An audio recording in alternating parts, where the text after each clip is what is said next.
they are the best fit for the job. This broadcast is reaching you live from Lagos, Nigeria, wherever you are in the world watching this. Welcome. Today, Kadir Ahmed sits down with the presidential candidate of the African Action Congress, Mr. Omoyele Sowore, and his running mate, Mr. Haruna Garba Magashi. They will attempt to convince Nigerians to vote them into Aso Rock in February 2023. However, before they come on, let's find out what our guests think of them and what their expectations are. Let's meet our panelists. Fumi Unajefe is a journalist. Umfon Oyang is a public affairs commentator. And Professor Anthony Killer, also a public affairs commentator.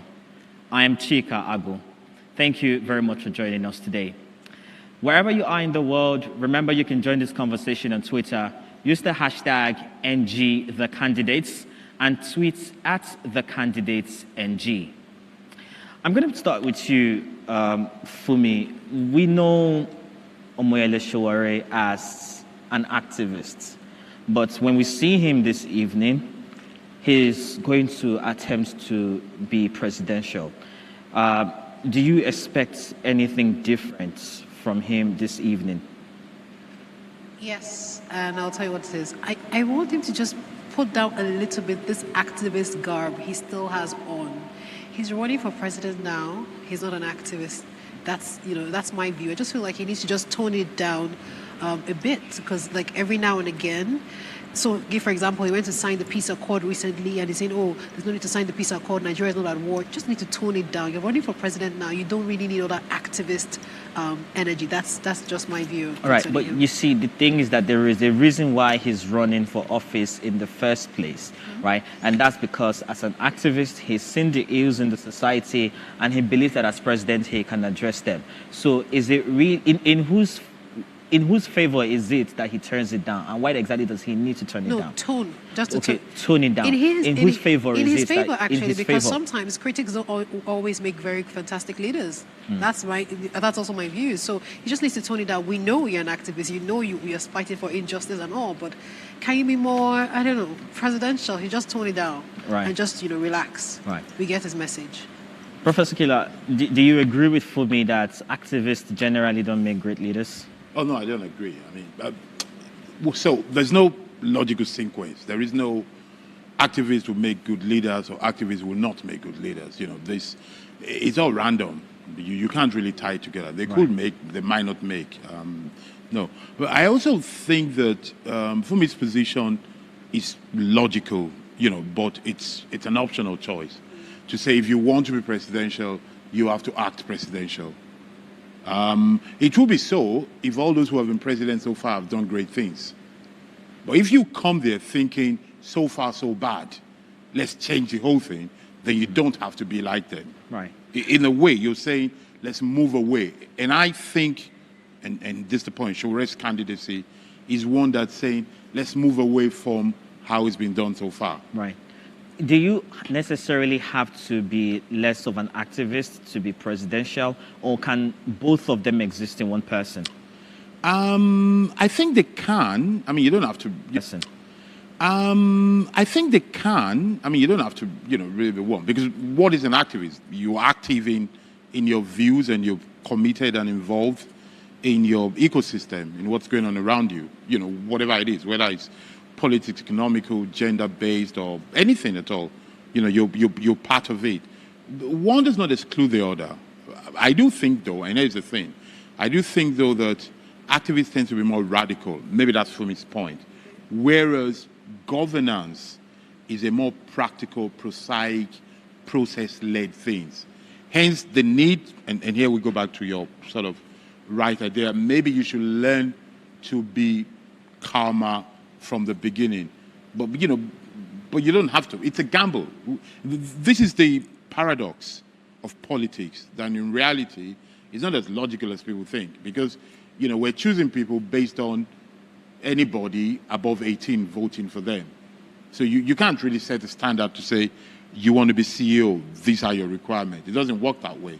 It has to do with charisma, communication, connection, and a lot of things that is not what is required for corporate leadership, for example. Mfon, let's check this, talk about this issue that for a lot of people, is important. In the past year, Omoyele Sowore has had a lot of run-ins with the government. He's been to court, he's been to prison. Do you think that all of the legal troubles that he's had, that he's been involved in with the federal government, would color how people will see some of what he's going to say this evening? Correct. So the challenge that Omoyele Sowore will face is that he's being stereotyped, right? You mentioned the activist, you mentioned the radical person. Those are two words that jumped from her and from him. So he's been stereotyped, and because he's not a newbie, what I expect from him is to show that, hey, yes, I can be very animated, I can be very radical, I want things to happen, but I can be measured, I can be savvy. For me, it's not so much of what he should say, right? It's how he's saying it. Do you understand? Nigeria's demography, our electoral map is changing. But regardless of how he says what he's going to say, regardless of how accurate they might be, you've just alluded to the fact that he's been stereotyped here exactly. in this room. And now you can imagine what 200 million other Nigerians are saying. So no matter what he says, how do you think the fact that he might be stereotyped, would taint the reception of his message, no matter how right they are? So here's the thing. There's a thin line between being disruptive and being destructive, right? So he definitely wants to change the status quo, but how he wants to go about it is where people have a problem with, right? Nobody's really saying that Omoyele Sowore is not the best thing since sliced bread. He has his own brand of politics, right? But here's the thing. I believe in meeting Nigeria where it is before you talk about where it can be. Do you understand? I'm a person of faith. Bible says, thou shalt say unto this mountain. There's no cognitive dissonance. You must admit that there's a mountain. Yeah. The cognitive dissonance, the intellectual dissonance. No, I don't want, no, Nigeria is bad. No, you must engage the system. Do you understand? You can't say, oh, I'm anti the system, but the system needs to make you president. So you must lean to, like you said, tone down that, and almost like, it's not so much that you are not, you are condemning, you are kowtowing to the system, but you must realize that, hey, I can give and take. You will not have it all your way. Nigeria will not become utopia in 2 years, in 10 years. So you must admit there are flaws, but hey, here am I come with a radical message. I'm going to meet Nigeria where it is, and when I'm getting the opportunity, I'll take it to where it should be. Right. Professor Kila, do you think that do you think that the way or some of the issues that Sowore have been involved in, with the federal government this year, might in some way affect how Nigerians receive his message? Well, I think it will affect it. I mean, there's no doubt, what you talk about, chronicle, his history, is a collection of facts. He's been arrested, he's been accused, he's been detained. Those who are informed are going to look at that. You talk of 200 million people. Out of the perhaps 200 million people, maybe 100 million people in reality, out of those millions of people, you'll be shocked that a lot of people might not even be aware. So they will get to know that today. The ones who are aware of it will have that somewhere in their mind. But I think, whether he's stereotyped or not, I think it's a gamble. I think he needs to stick to his message. If you want to give him an advice tonight, perhaps what you should do is that with all the stereotype, with all the activism, this is the night you should come out and show people that I'm not just passionate, I'm also competent. The way to do that is to use facts and figures, hopefully verifiable ones, right. To actually break it down and show people that I'm not just angry, I also have the solution. Because I think so far in the history of Nigeria, we've had this problem where we have good but incompetent people. Some appear competent, but they tend to be morally challenged. So somehow we're struggling with this balance which we need. Mm-hmm. And it's an opportunity, for him to show that, yes. Right. So, one thing that cuts across a lot of the candidates we've seen, so far that have expressed interest in this top job is the approach that they've taken to, their campaigns. This is not Sowore's first time, throwing his hat in the ring. Having watched his moves in the past few months since we entered the campaign season, for me, do you see any, difference, in his approach to campaigning this season than what he did, the last time out? I don't see it. I don't say it. And so that goes back to one of the reasons why I say that he needs to take off the garb. Because in the last elections, he had 33,953 votes, about 0.1% of the entire votes. He needs to show to us what he's doing differently, this time. So you think the campaign message last season and this time out I feel like he's still the same. And going back to that, your question about how people receive him. So it's very instructive for me, like during the NSARS, for example, if you remember, he tried to participate and over and again, the protesters refused to have him on. For some people, because I covered the protests, for example, I had to go back and ask them. For some of the people I asked, they said, look, he has a way of owning this thing, and they didn't want it to make it look like, oh, this is, so they didn't want that. So talking about, going back to that question about how it's for some people like, oh, he went to prison, he feels our pain, and then, that might endear them. And some other people like, you know what, we don't want to have anything to do, with this guy. So like Professor Kayla said, really, you never can say there's a one-size-fits-all to how your president should be. It's a paradox. It's politics, so we never can tell. But for me, I haven't seen anything different from the last time he campaigned as well. So in terms of what the messaging will be from Sowore this evening, what are your thoughts on what Nigerians should expect from him? So for me, I think the advice I'll give Sowore is that the biggest voting bloc are actually the most animated. Do you understand it? You have been doing this for a long time. Your messaging has to cut across, right? She mentioned that this kind of generation of voters, they want leadership to be democratized. They don't want somebody to be the face. They don't want messiahs. So they want to feel like they own your message. But he feels like we should buy into his message. When I mean we, I'm talking metaphorically, right? So I think he should realize that, hey, I'm just one of you. I'm coming to you. Yes, I've gone through a lot personally, but that does not make me entitled to leadership. Criticism, going to what Professor Kayla said, criticism does not equal competence. You should come and say, hey, I own an organization, a media organization, I've employed people, I'm successful, I've built this. You should show his capacity for governance. That's why I say stereotyping. He must deconstruct himself in a way that, okay, yes, you know me for this, but this is a part of me. Because your supporters alone cannot make you president.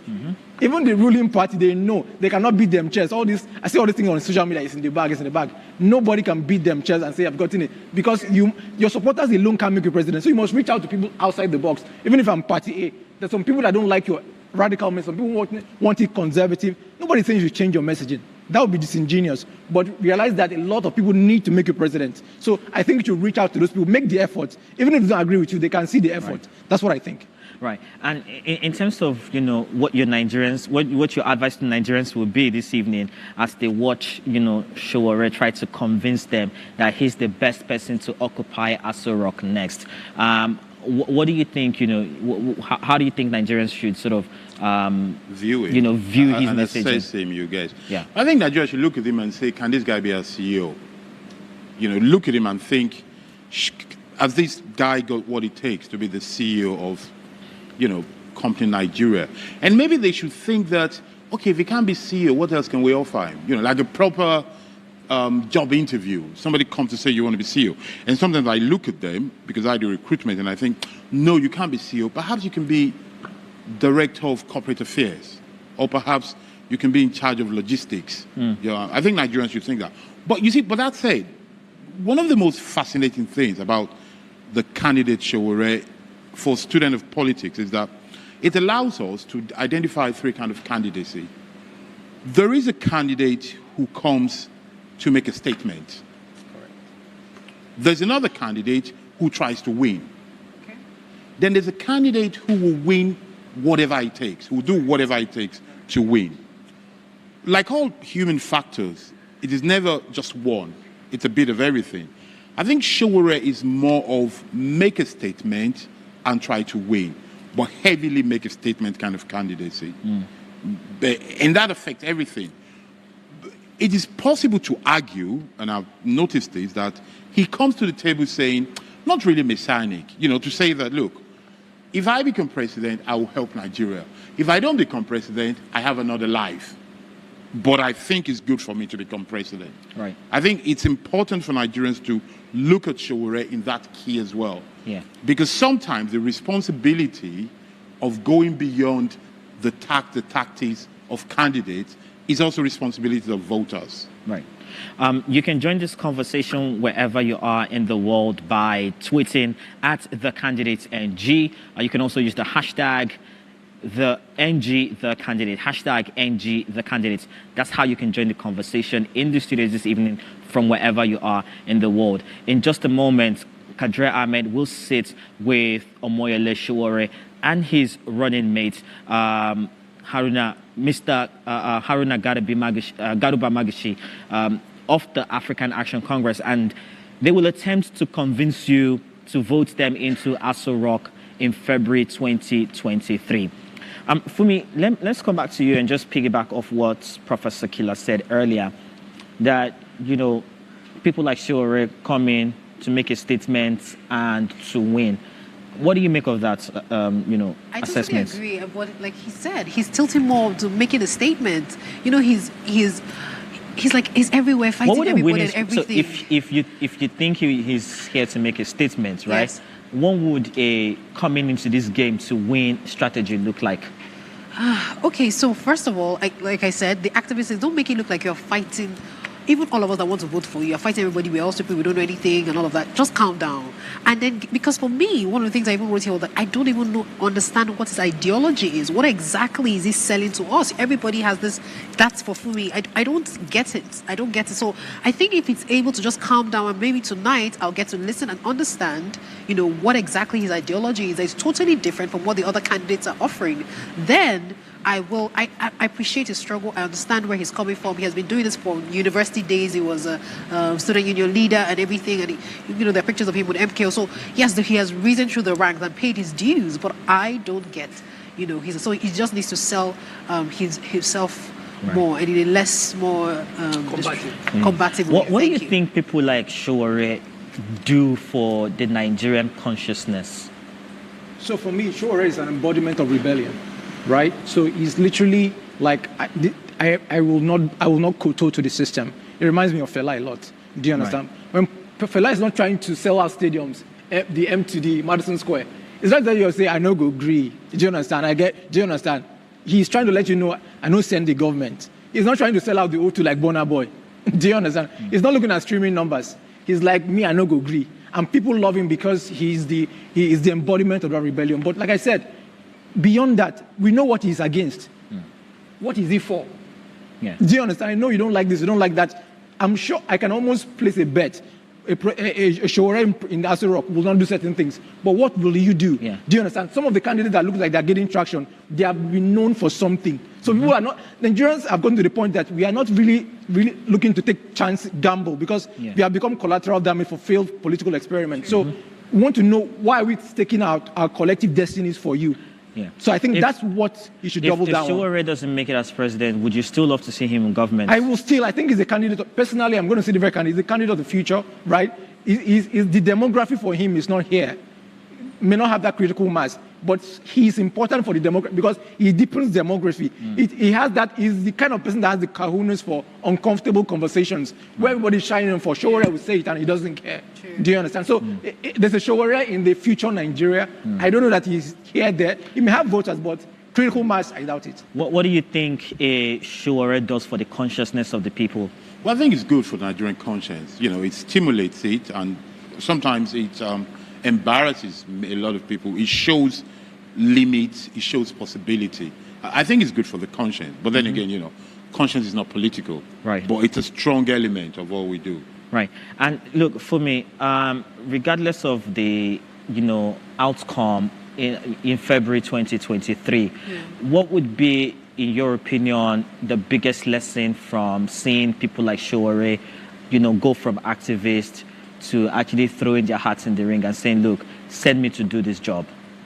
The biggest lesson is to show that, anybody can, as long as you're Nigerian, you can, run for, president, you can run for any office, even though I always say that, let's come from the bottom up. It's just like even in any corporate society, you're not going to just bring somebody and put the person in.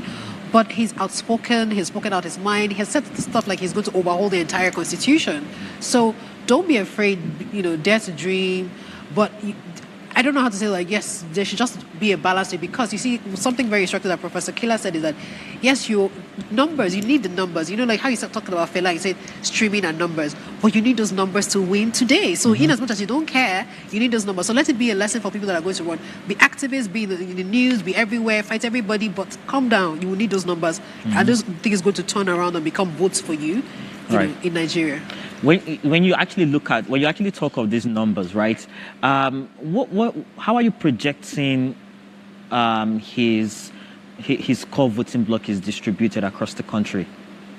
So again, Professor Kela made a very instructive point. A lot of people, and I'm saying this respectfully to his voters, a lot of people voting for Sowore are not voting for him to win. They're voting to make a statement. They're going to, it's defiance. That's the word, defiance.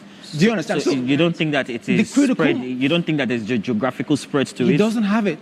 93 million people on the voting register, right? So you need a critical mass. You need 25% in 24 states, right? So you cannot, I mean, look at the guys that are leading. Do you understand? They are doing a lot of work, leg work and all that. So yes, he might have funds, but Nigeria is allegedly 200 million people. But a lot of people have to buy into your message. A lot of people have to they must see themselves in you. There must be a strategic self-interest without being even coy. Do you understand? People say, you know what, he has not talked to me, but it's in my interest to vote for Sowore. Until he gets to that point, he may not be president. Do you agree that Sowore has a more ideological spread than geographical spread? Well, I think so, yes. You know, I think those who are with him, going to vote for him, are working for him, are people who are informed, they're activists. They tend to be more radical than the average voter. I think, here's the thing. We're running a first-past-the-post system, a majoritarian system. If we're running a proportional system, if we're running a proportional parliamentary system, a candidate coalition will be a very attractive one because you just need 4 or 5% of the vote to matter. And sometimes people will strategically push you so that you can push certain things. The bloc that wants to change everything, it could be gender-based, it could be... There is a good example of a party in Europe. Italy started from Radical Party, where one of their major things was to legalize drugs.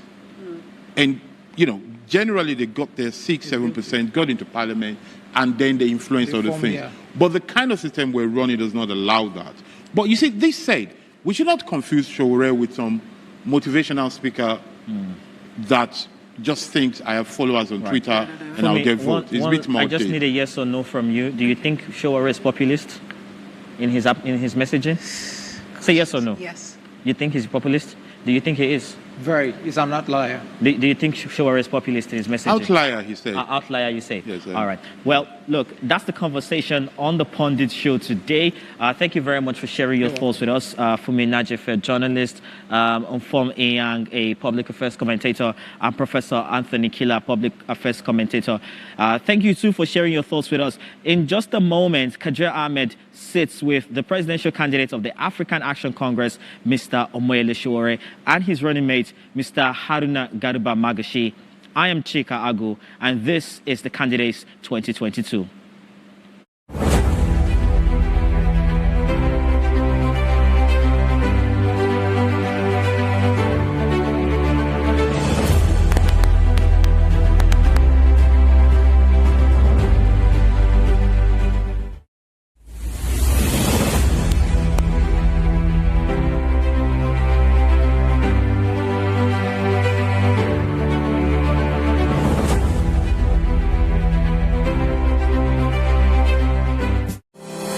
University of Ibadan, alma mater to great thespians, novelists, and politicians of the great nation of Nigeria.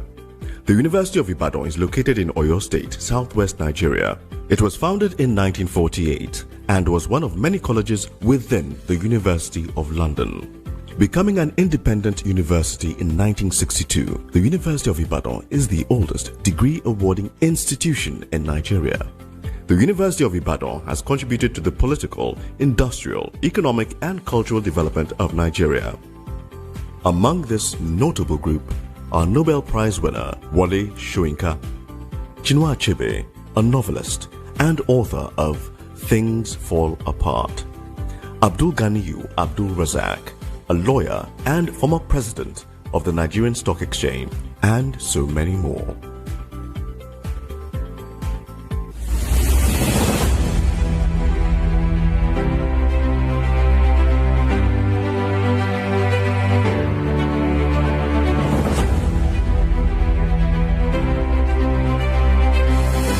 Bayelsa is an oil-producing state in the south-south region of Nigeria, It was created in 1996 by the then military administration. Bayelsa has also produced prominent people such as Ben Murray Bruce, a businessman and senator, Dakore Egbusin Akonde, a Nigerian actress.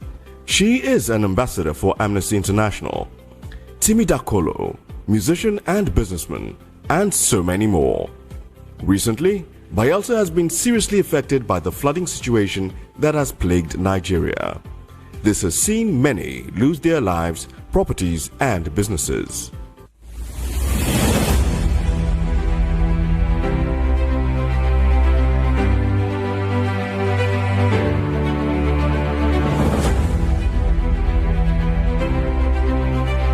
The University of Abuja, the prestigious University of Abuja, nestled in the Federal Capital Territory in the north-central part of Nigeria, was established in 1988 but officially started running in 1990. It was set up as a dual-mode university with the mandate to run conventional and distance learning programs. The university offers diploma, undergraduate and postgraduate degree programs. Popular persons who have graduated from this institution are Kanayo O. Kanayo, actor, filmmaker and lawyer. Iman Suleiman Ibrahim, former Deputy General of NAPTIP. Muhammadu Bako III, a first-class Emir of New Karshi in Nasarawa, and many more.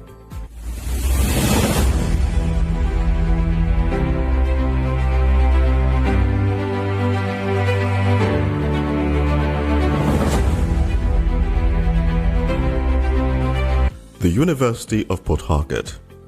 The University of Port Harcourt is located in Chuba, in River State, in the south-south geopolitical zone of Nigeria.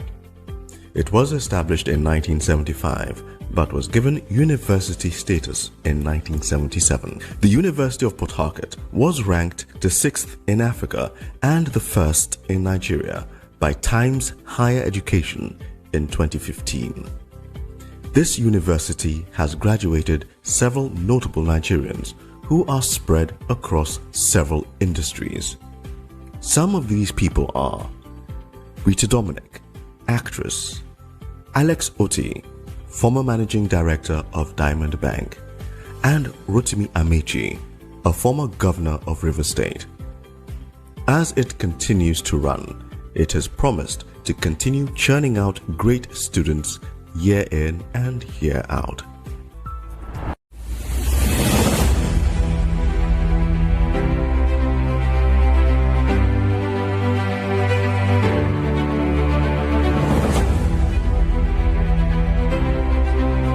Coal City University Enugu. Named after the state's slogan, Coal City University is a not-for-profit private university nestled in Enugu State, in the southeastern geopolitical zone of Nigeria. Established in 2016 with 10 faculties to its name, Coal City University currently has over 800 students. The university prides itself on offering an excellent learning experience for students, informed by up-to-date research and facilitated by a high-quality learning environment with multimedia classrooms, ultra-modern laboratories, and a modern library. Coal City University Enugu, though young, organizes an annual essay contest for secondary school students in an effort to increase awareness of current global issues among the young population.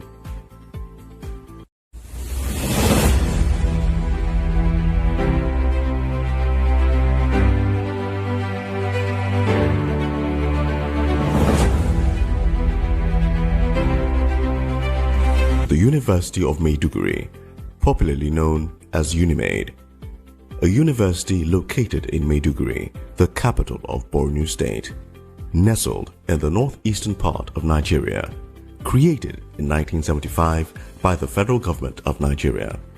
UNIMAID enrolls about 25,000 students across all programs. This prestigious university has seen notable persons such as Bala Mohammed, a renowned minister and senator; Yemisi Akimbobola, a renowned journalist; Ahmed Lawan, the President of the Nigerian Senate, and so many other notable names.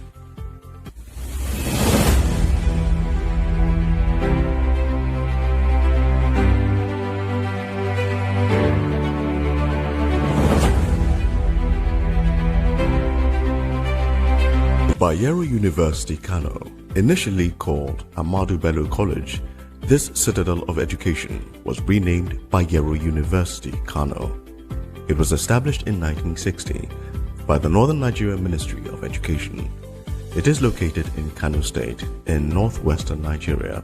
Known for their great research work, Bayero University Kano research centers include the Center for Advanced Medical Research, the Center for Infectious Diseases, the African Center for Excellence in Population Health and Policy, the Center for Gender Studies, the Center for Dryland Agriculture, the Center for Biotechnology Research, the Center for Renewable Energy, and so much more.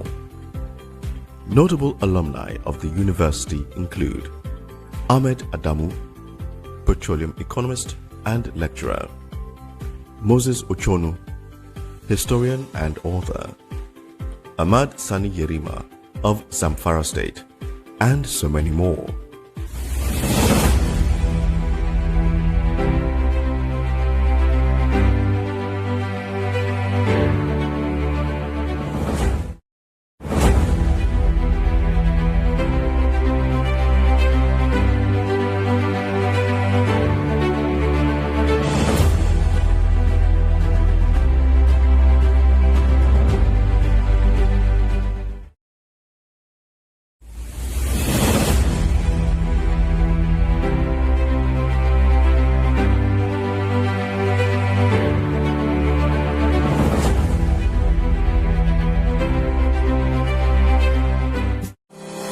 University of Ibadan, alma mater to great thespians, novelists, and politicians of the great nation of Nigeria. The University of Ibadan is located in Oyo State, southwest Nigeria.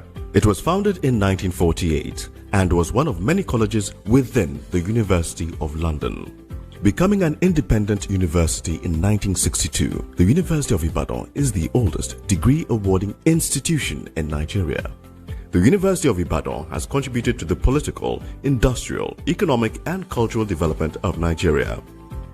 Among this notable group are Nobel Prize winner Wole Soyinka, Chinua Achebe, a novelist and author of Things Fall Apart, Abdul Ganiyu Abdul Razak, a lawyer and former president of the Nigerian Stock Exchange, and so many more.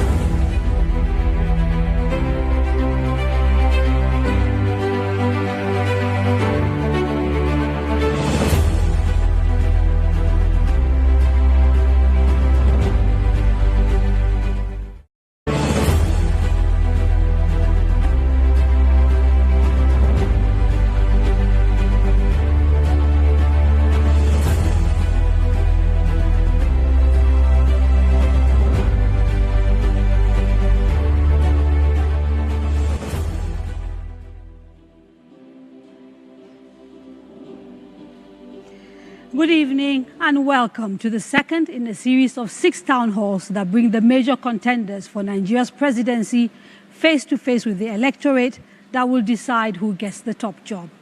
Tonight, we're in conversation with the candidates of the African Action Congress Party, the AAC.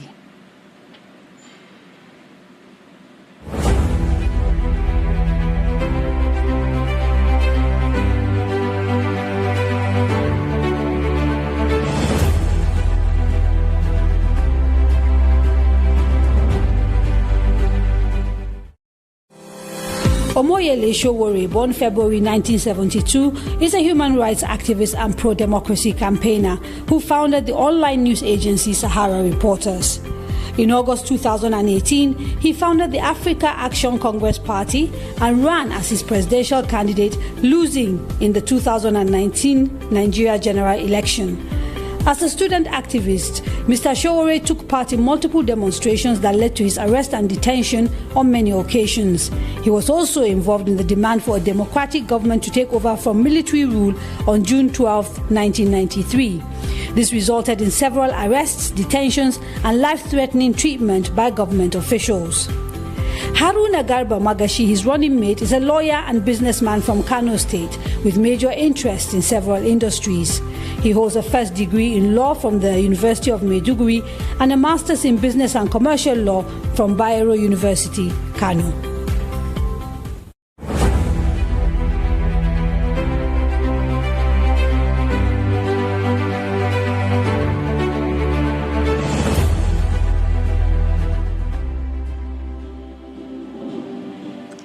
Welcome, Mr. Sowore and Malam Magashi, and thank you for saying yes to our invitation to join this town hall. Thank you. We appreciate your time. Now, a few things to note before we start. In addition to people in the room who will be asking questions of the candidates we have here today, we have 6 remote locations across Nigeria's 6 geopolitical zones in 6 Nigerian universities. And over the course of the next 2 hours, we will hear from all of them. We've also collated questions sent to us via email and our social media platforms, and we'll try and get answers to as many of them as possible from our 2 candidates. Finally, we will also try and take live questions from these platforms. It is also important that people asking questions state their names clearly and be on point, as we must be mindful of time and ensure that we get as many people as possible to be part of the conversation. Now, without wasting any more time, I'd like to dive straight in. This is your second attempt to, convince the Nigerian electorate that they should make you president. Has anything changed, particularly in the message that you are bringing to the electorate, given that 4 years has elapsed since you last contested?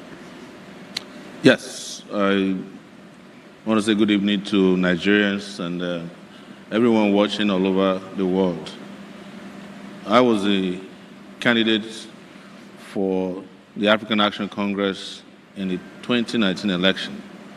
And in those days, there were several other younger candidates who contested with me on the opposite side of the context. And of course, a number of our ancestors also contested in that election. But I would say that I was the only candidate who never stopped campaigning, because shortly after the 2019 elections, I started a movement, Revolution Now, which was to deal with the election irregularities and bring to the attention of Nigerians the need to focus towards a total liberation for the people of the country, because elections had failed them. I wanted to disagree with you, and I will disagree with you, that I lost the election. You cannot lose what did not happen. That election was totally a fraudulent election, and it was an election in which numbers were allocated to us, the other candidates, and the winner was assigned There are many who would argue that actually what you did was unethical, because you ran for an election, and when you lost it, you decided that you were going to start a revolution. The most ethical thing that any human being can do is to aspire towards liberation. And you cannot allow your oppressors to limit your liberation agenda by conforming with their rules and laws and regulations on how to conduct your struggle for total liberation. Okay, so let me ask a quick question. Now that you are contesting again, is it because you are now convinced that the process has been sanitized and that you will get free and fair elections? No, before a revolution happens, a number of or a series of events must happen. And part of our struggle is to get the system to give way, so that our people can have a fresh lease of life. Yes, the system that is putting our people in bondage. And in most cases, because we are peaceful and also very So your organized. revolution is not a violent revolution? It has never been designed as a violent revolution. It is the oppressors that determine the nature and character of revolutions anyways. So based on that experience of 4 years ago and where we are today, is your messaging changing? Is what you are offering to Nigerians different? How are you going to try and ensure that you have a different outcome this time around? The messages have not changed because the objective conditions of Nigerian people haven't changed. As a matter of fact, things got worse That's what I was after about to say, 2019. The only difference in our message is the urgency of now, and that people should understand that this next election is a make or my election. And I know people hear that all the time, but I always said, and I'll repeat here, that Nigeria is living on borrowed times. And these elections, if they do not encompass the wishes, aspirations, and the desires of Nigerian people to see a different path in terms of governance, that revolution you are running away from is upon you. Okay, and now I will get an opportunity to dive into what it is specifically you're offering Nigerians. We'll look at your manifesto. Are you going to ask again after you knew that in 2019? But I wanted an opportunity for you to perhaps get to know your running mate, because you've changed your running mate from the last person. That I changed from a doctor to a lawyer. Right. Why? Because there will be a lot of prosecutions. So you're expecting him to help with the legal. Absolutely. Yeah. So, Madam Magashi, lovely to meet you. Thank you. For the first time. But I'm just wondering, what is it about this particular party that made you decide you wanted to pitch your tent with the party and also Mr. Sowore? Yeah, I've been a lawyer for the past 17, 18 years, and all through I've been human rights activist, to the extent that I hold human rights cases for Mr. Femi Falana, the renowned human rights lawyer, most decorated human rights lawyer in Africa. So I'm struggling to hear you, and I'm wondering whether that is the case with people in the room, and I just wanted to sort of call the attention of the technical people. I'm, because there's no point having a conversation if people can't. We would accuse you of bias. I know. Certainly. So please, can we get someone to sort of sort out the volume issues we seem to be having? Maybe you could help me by raising your voice while they try to sort it out. I'm sorry I interrupted, but it's better you get heard. You know what I mean? Yeah, that's the most important thing. Yes. I'm saying since I became a lawyer, I've been running human rights campaigns, actually. I'm an activist. I got to the extent that I hold cases for Mr. Femi Falana, the most decorated human rights lawyer in Africa, in the northern part of Nigeria, particularly Katsina, Kano, and other that axis. So this party, African Action Congress, has shown itself that it is an avenue that fight for the masses, that fight for the human rights of the masses, actually. So it runs along the line that I do. Your convictions. Yes, I'm convinced that joining the party and joining the politics will help and raise the standard of the activism I do. So I am still in the legal activism, human rights activism, and a politician now. Okay, and I was going to wait to ask you this question, but because it has sort of come up, I think I would dive straight into it before going into policy. He mentioned doing work with Mr. Femi Falana. Yes. Someone who we all, feel was your long-time supporter. Him, as well as one or two other people like Dele Fasoranti, who were sort of known to be your supporters, seem to have sort of shifted their allegiance to the Labour Party. Do you think this is going to have any bearing on your ability to win elections or the way you even run them, given that these are sort of big figures with big names? Well, I've been in touch with Femi Falana up till yesterday, and I also heard him speak on a TV show last week, and he said he has not endorsed the Labour Party. Right. He's a lawyer to the Nigeria Labour Congress. That is not the same thing as being a lawyer to the Labour Party or supporting the candidate of the Labour Party. So you want to check your record. But with regards to Dele Farotimi... Dele has come out to openly say that. I actually never met Dele Farotimi until I came out of detention. Right. But we realized that he was at the Lagos State University and I was at Unilag when we were fighting for democracy. Which is right to decide who he would choose for election. And he made it very clear, in all fairness to him, that his own position is not driven by ideology, that is driven by the need for fairness. He believes that a Southeasterner should be the president of Nigeria at this time. Okay. Yes. And now that we've sort of set the foundation for that, I'll ask one question and then we will open it up to the audience, because again, it's a town hall. It's not a Q&A between yourself and I. My first question is to ask you, given the sort of economic issues Nigeria is facing at the moment, do you have any sort of underlining principle, philosophy, strategy that sort of forms the thrust of the policies you will pursue to solve our economic issues if we elect you as president? Yes. And our policy, first and foremost, ideologically, we are on the socialist side of things. We believe that the people of Nigeria should be the beneficiary of Nigeria's resources, not a few. And secondly, it is that we believe that an economic system that we have been running, especially since the 80s, which is driven by the Bretton Woods institutions, the World Bank and the IMF and their likes, is not the right way to go, because that's what ruined our industries. These are the economic policies that put us where we are today. And we want to change course and direction with regards to that. The reason is that I have the exposure. I know that there is no IMF policy in the United States of America where IMF offices are based. There must be a reason why they don't want them to be operating within the country. Just as you are not likely to find a VOA station and cable in the US, but Africans are all over the place listening to VOA, because these are propaganda outlets for them to advance their own foreign policy intentions. So we will change course completely. And the other part is, of course, change of personnel. In coming to government, you are not going to have a Central Bank of Nigeria that's a glorified bureau de change. And I think because we need to sort of dig deep into sort of the specifics of what you are doing, Yes. I will take a small break, allow others to join this conversation first, and then we can dive into the details if they don't come up in the course of answering questions from our audiences. So we start with the people in the hall. Anyone who has a question, could you please introduce yourself and then ask your question?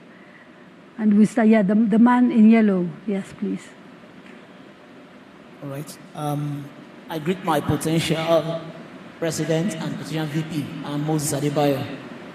I know you to be a radical, Omoyele Sowore, but you're in my Okay, I'm right going to now. ask you need to my just vote. hang on a minute. Could you do a favor for me? There's a bit of an echo, so drop the mic down All right. and then speak. Yes, So please. I welcome you to my world, Mr. Sowore. You need me now. And you have to convince me why I shouldn't or should vote for you.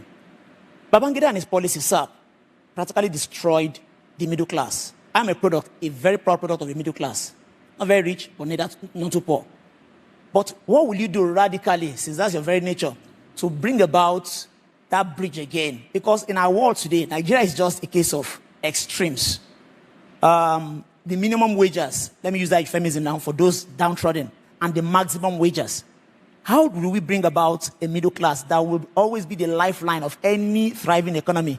You think of South Korea, you think of Singapore. Their middle class is the lifeblood of their economy. So what will you do to ensure that the middle class is back and Nigerian economy is restored? Thank you. Thank you. So the middle class, we'll take maybe two more before we come back to the candidates, because it's just more efficient. Anybody else? Not yet? Okay. Maybe we dive into that question. Yes, the middle class already left, because one of the things they did to Nigeria was to ruin the middle class. So we now have only two classes left. Those who are left behind, who have nowhere to go, can't figure out where to go, and those who own the country. And Where do you belong?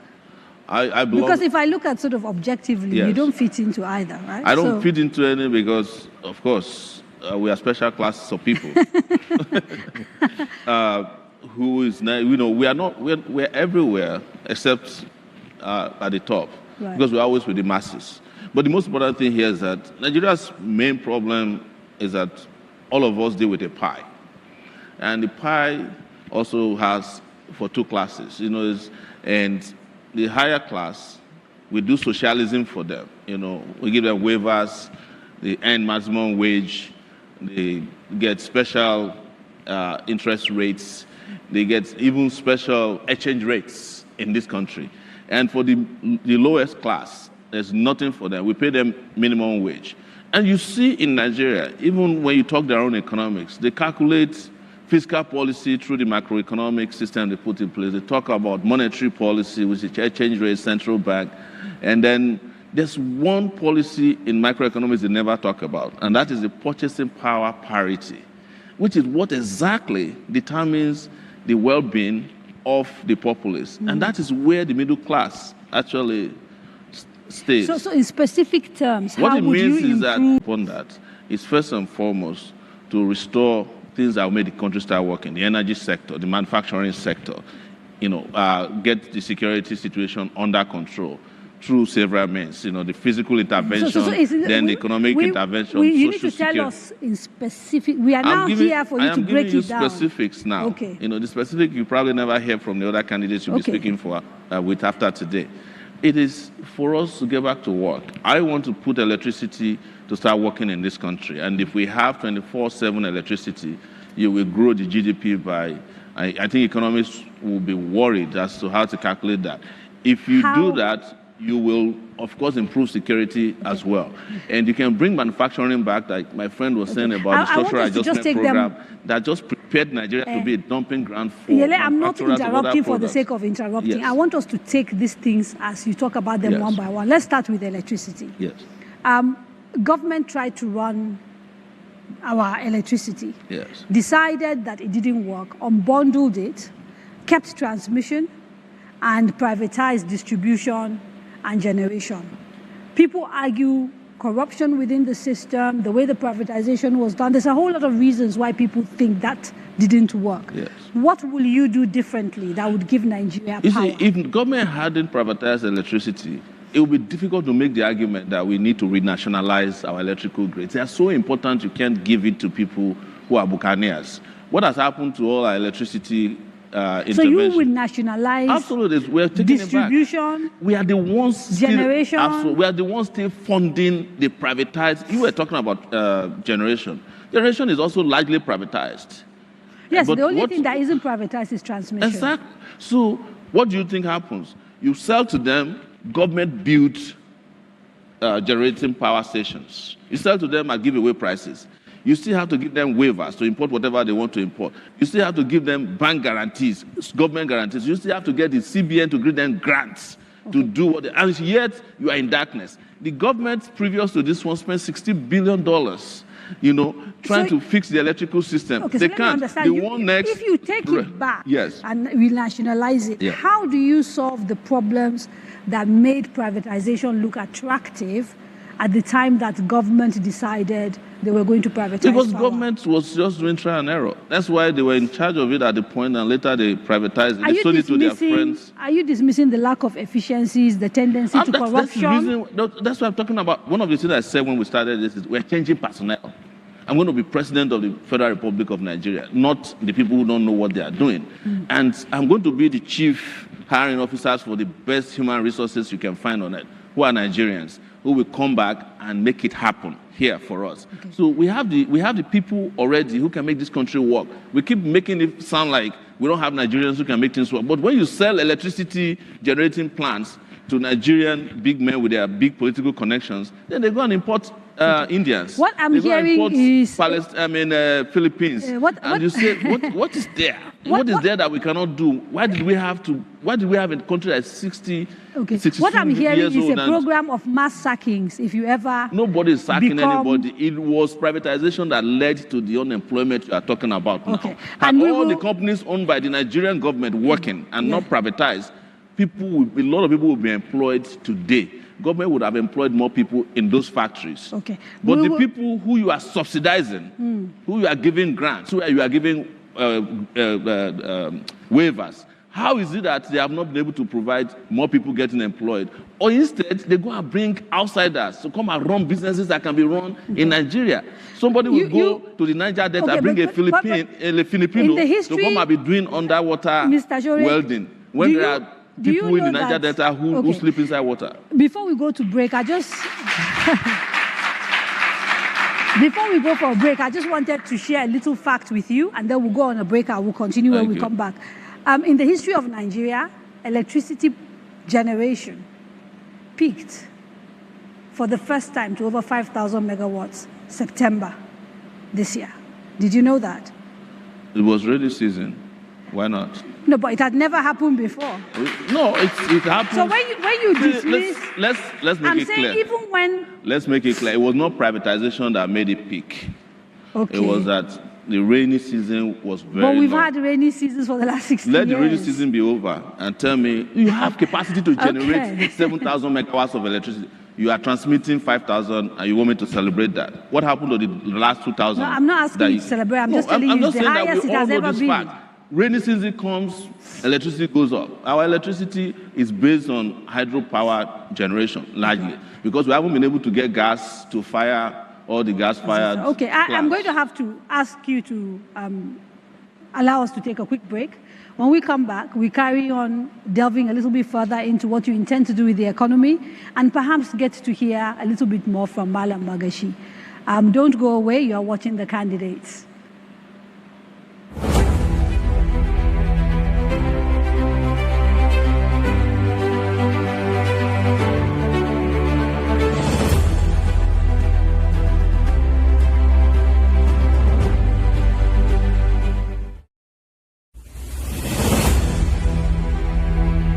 Daria Media, in association with Cabal Entertainment, presents The Candidates, a presidential town hall meeting series where the presidential candidates of the 6 leading political parties tell us about their plans for the country. Join Kadaria Ahmed as she leads us into the world of these candidates from the 17th to the 23rd of November 2022. This very important program will be streamed on FRCN, Radio Now, DSTV, NTA, Facebook, YouTube, and more. This is a town hall meeting you shouldn't miss. Tune in. Let's hear from the candidates. Choosing where to study is one of the biggest decisions you will make in life. So, it is important to get it right. At Coal City University, Enugu, Nigeria, we pride ourselves on providing students a stable academic calendar and education of international standards. Coal City University gives students incredible personal attention and support. You can enroll in our regular programs and obtain a degree exclusively awarded by Coal City University. Alternatively, you can enroll in our international pathway programs, which will enable you earn 2 degrees in 4 years from Coal City University and Delaware State University, United States. Visit www.ccu.edu.ng. Coal City University, education for self-actualization.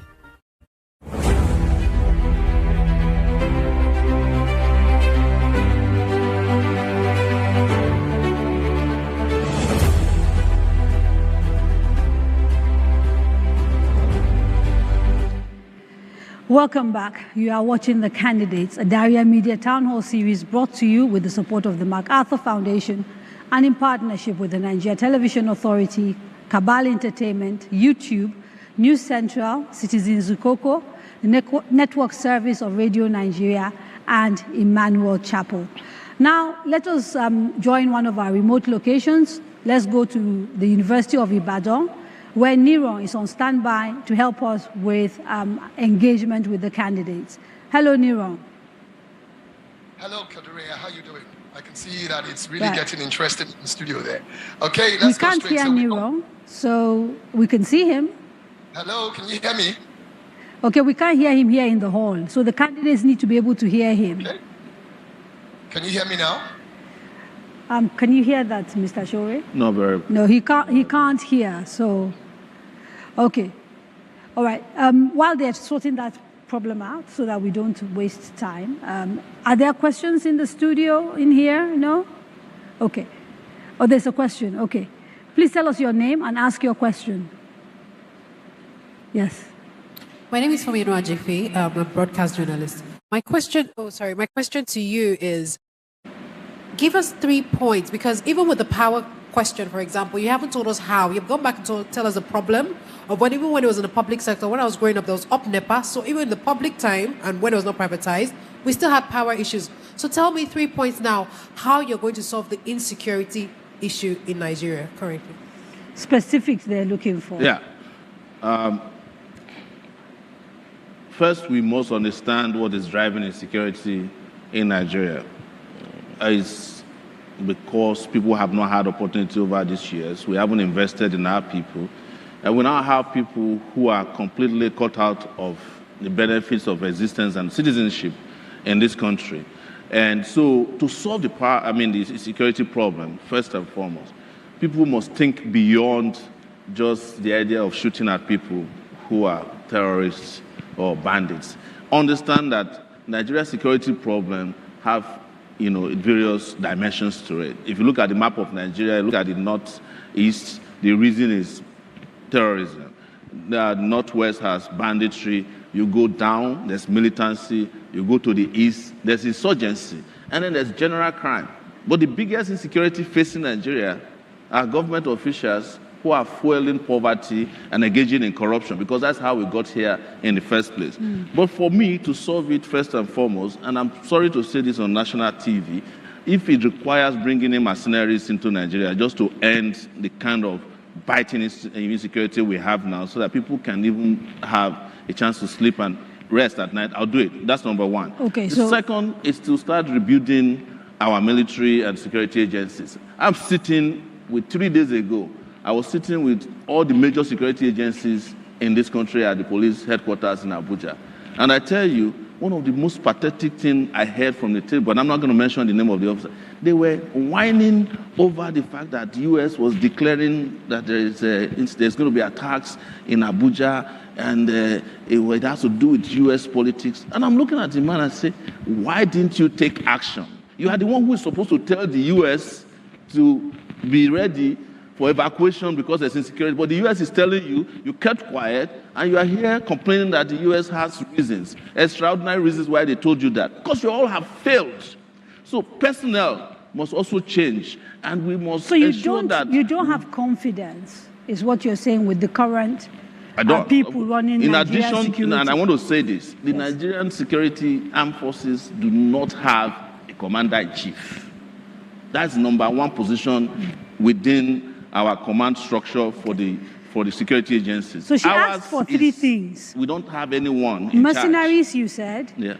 Rekitting and retooling the army. Including remuneration, retraining, collection of intelligence, processing of intelligence. But finally, and I must make this clear, without putting a social security system in place, without wiping out or at least reducing inequality, without investing in education, you can't do anything about insecurity. China has more guns than Nigerians. What eventually solved the insecurity problem in China is social investment in their people. They have empty apartments. Have you calculated the cost of your specific actions, the cost of mercenaries, the cost of retooling, rekitting? I have done that. And how you would pay for it? What numbers I have done that, looking and at? I've come to the conclusion that it actually costs less to do what I need to do than what is costing us now for doing nothing. For doing nothing. Or doing the wrong thing. Where will you find the money?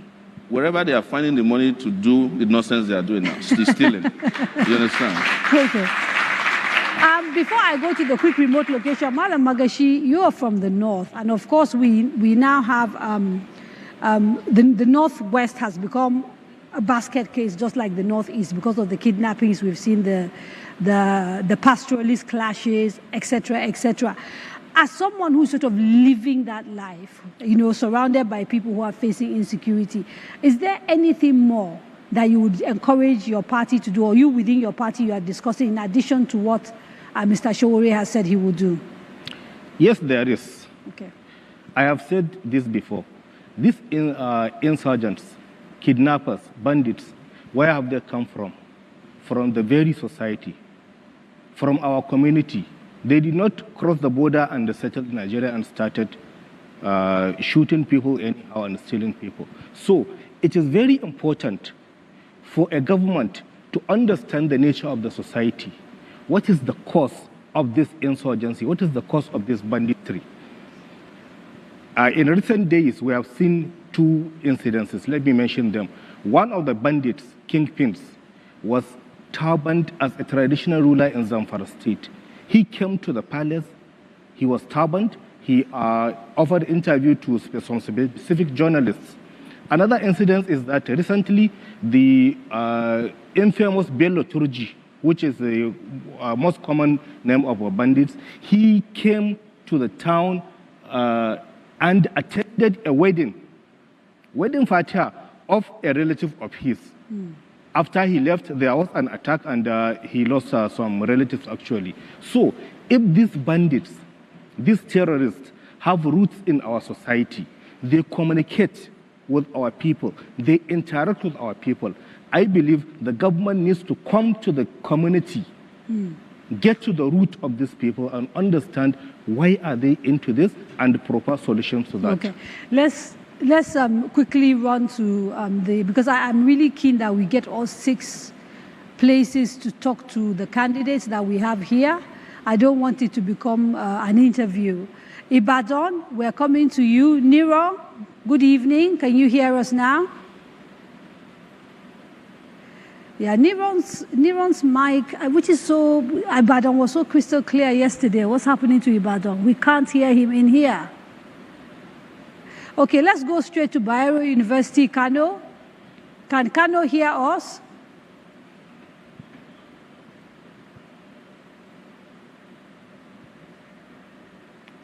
Today we seem to have big technical problems. I apologize for that.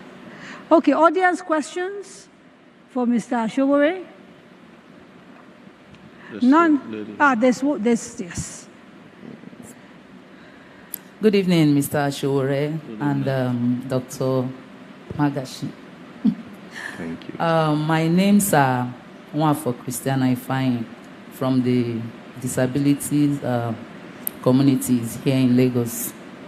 My question is, sir, if you become the president of Nigeria come 2023, what are your programs, in terms of social protection for people with disabilities in this country, and your agendas for the inclusion of PWDs in your governance? Thank you, sir. Thank you very much. I want to thank you for coming here today. And one thing I've hated so much about Nigeria is that people with disability, people we call special population, have always been used as a signboard for occasional intervention. But look at what you guys give to this country in terms of pride in the Olympics. You are the ones who have likely won the most gold in this country. But after we collect the gold from you and we do the paparazzi as usual, we abandon you. Let's start thinking about policy. I've never seen a government boss in this country that has a ramp for this, people with disability to get into the bus or get off. Not even the federal government building has a ramp that I know of for you. So part of our social security policy is to ensure that all of you are known and well documented and are given the support you need to survive in our society. What I mean is that not only do you deserve cash transfers on a regular basis, in fact, on a 2-weekly basis is what I would recommend, but you need to have opportunities to go to schools wherever you want to go to school, and ensure that a great percentage of your own population and representation in the country is also assigned to you in terms of existence in government and places that government have investments. Not that we'll say, well, there's not, maybe they'll probably plan another ministry of disability so that a person who doesn't have any of these concerns or challenges will be the head of the place.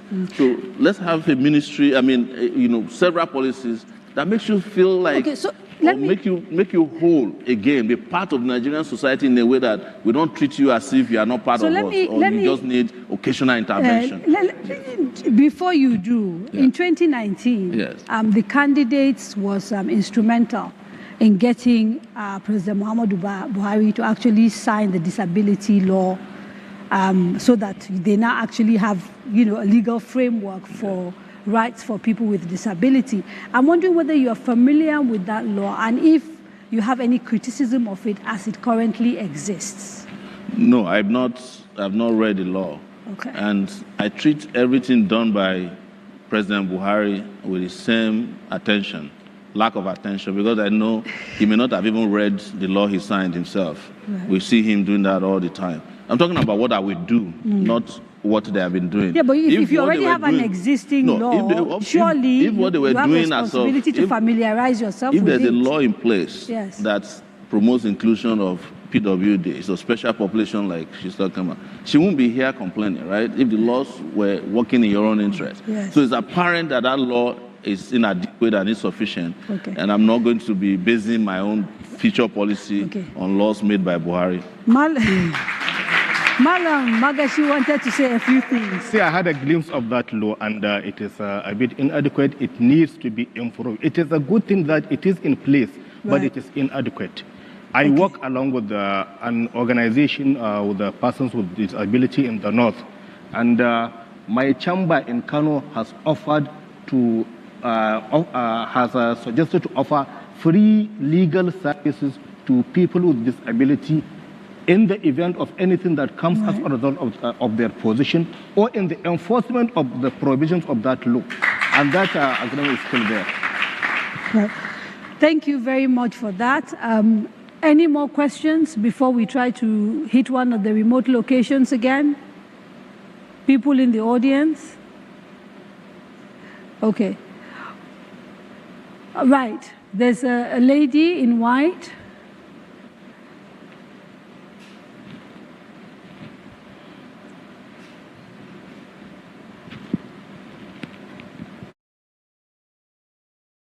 Mr. Sowore.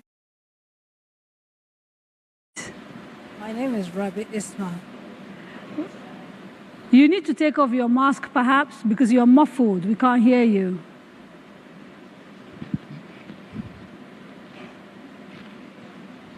No, we can't hear her. So I'm going to, while they're trying to sort that out, we're going to Bayero University, Kano, who are ready for us. Bayero. Good evening and welcome to Bayero University, Kano. My name is Stephen Enoch. From the studio, we can see him, but again, we can't hear him in here. Can you hear me? There's a problem with the sound in the actual studio. We can't hear him. Okay. Can you hear me now? Okay. Let's deal with other things while we're waiting for them to sort out that technical problem so that we don't... on the issue of insecurity, for example, there are many people who say that the decentralization of our security apparatus contributes to our inability to respond. And one of the issues that come up repeatedly when people talk about restructuring is that maybe we need some sort of community policing, state policing. I know that you're not comfortable with that. Why is that not a consideration for you when it comes to trying to solve our security problems? Why is bringing policing closer to the people not an option? No, I've never said I'm not interested in community policing. I've always said that I believe that there is not enough community intervention in policing. Right. And that I will sign up not only on state policing, campus policing, local government policing. So I misread. Yes, you must have okay. Yes. Town policing. I live in a place in the U.S., a small town of less than 3,000 people. They have a police department, and they have about 7 vehicles. There might be more. So state police controlled by states and community police controlled by communities. Yes, because we have 3 tiers of government in Nigeria. Right. We have the local government, we have local government, state, and federal. There's need for federal police, no doubt, but federal police cannot enforce laws that are state laws. Most of the laws, including, I think, murder in Nigeria, are state laws. So the states are the owners of the laws that needs to be prosecuted when an offender is involved. But the police that is involved is not controlled by the states. Right. So I'm in support of state police. But let me expand further that not only do I subscribe to that, but that the Nigerian Constitution is one of the biggest problems at this point when it comes to foundational issues like this.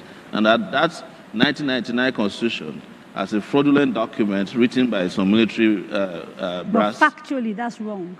People keep repeating that it was written by the military. Wrong. No. Maybe for people who did not understand military rule or who didn't fight the military. We have a lawyer. Let me tell him my understanding of the Constitution, and he can tell me. What's your own understanding of the Constitution? My understanding of the Constitution we run is that it is primarily based on the 1979 Constitution, and that 79 Constitution was actually put together by a team. It's a Constituent Assembly. Yeah, but they were all civilians, led by FRC Williams. Yeah. And that was what was adopted and adjusted. So when people keep talking about a military constitution, it's very misleading. There were no soldiers. Constitution because a constitution must be promulgated into existence. We do not have the mandate of Nigerians to adopt the constitution. So why it's fraudulent is the preamble. We, the people of Nigeria. Any book you see that tells such a lie brazen lie. So the It's people who illegitimate put it together were representative of Nigeria. No, and from all military indications, did. they were not military people. They were military people. They No, did. they were not. It was promulgated by a decree. Yes, but it wasn't put together by soldiers. It was put together by soldiers. Together to the point lawyers that, and to the people point from that across. Obasanjo was going to be sworn in 1999. They don't have a copy available because they were still looking for printers. Okay. Another thing, yes. Let me finish. That constitution, let me tell you this, and I'm going to ask you to do your research. Yes. That 1990 constitution was so bad that a portion of it was found to mention America in it because it was copied from, part of it was copied from the U.S. Constitution. That is they not had to my go back understanding. I have that. never heard this. Well, I don't know my understanding. there are a lot of things you don't know that I know. That's why I'm running for president. Okay. The things that are on the record officially about, but this is true. With all seriousness, the things that are on the We're record. serious. So what I'm saying is that if you want all these great things for restructuring to be put in that constitution, Toby was the person charged. Is his committee that put together that constitution.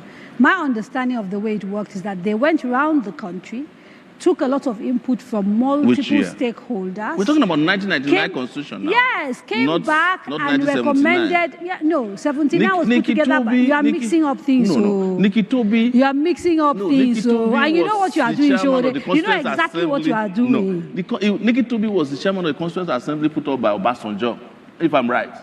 That was supposed to make a constitution. And they came back and said that the consensus was 79 with amendments. No, and that I was disagree what with was you. passed and what we now use. Anyway, you should have we put will not fact checkers here so that we don't. So you want a new constitution, a brand new constitution? Brand new, yes. How are you going to achieve this? The people of Nigeria deserve one, and it is their own wish that is paramount. I'm asking about the how. Yes.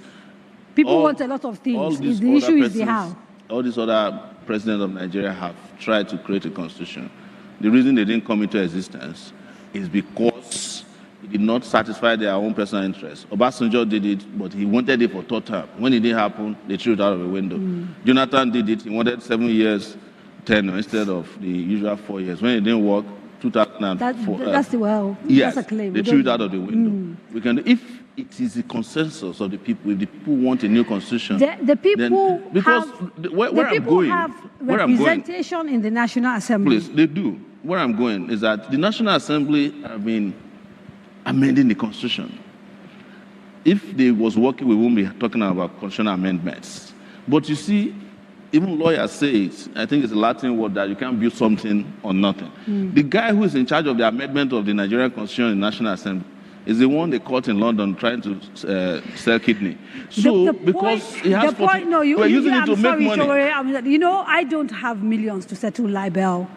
And, they can sue me now. No, seriously. This is not libel. You have to be really careful about it. No, seriously. I don't have... the guy in charge of constitutional amendments in the National Assembly for the longest time. It's Ekweremadu, Senator Ekweremadu. Okay, so if you are... And it's also a fact that he's jailed in London because he's not jailed. He's been tried. He's sitting we need to be very careful. Jail in London. He hasn't been found guilty. He's been charged with a crime. We can use jail and detention interchangeably. No. This is the law. No, but it's the truth. But there is no going trial for trying to take... No. Charging somebody is different. That's why I'm telling you that you are wasting your time trying to amend the constitution using the Nigerian National Assembly. So let me focus on your vice president, who is also a lawyer, right? And I just want to try and find out that the reason I'm asking about how you intend to do this is that even if you do go ahead and win the elections like you're trying to do, you're contesting, it is possible. Given the footsteps of AAC across the country, it is very unlikely that you have a majority in the National Assembly.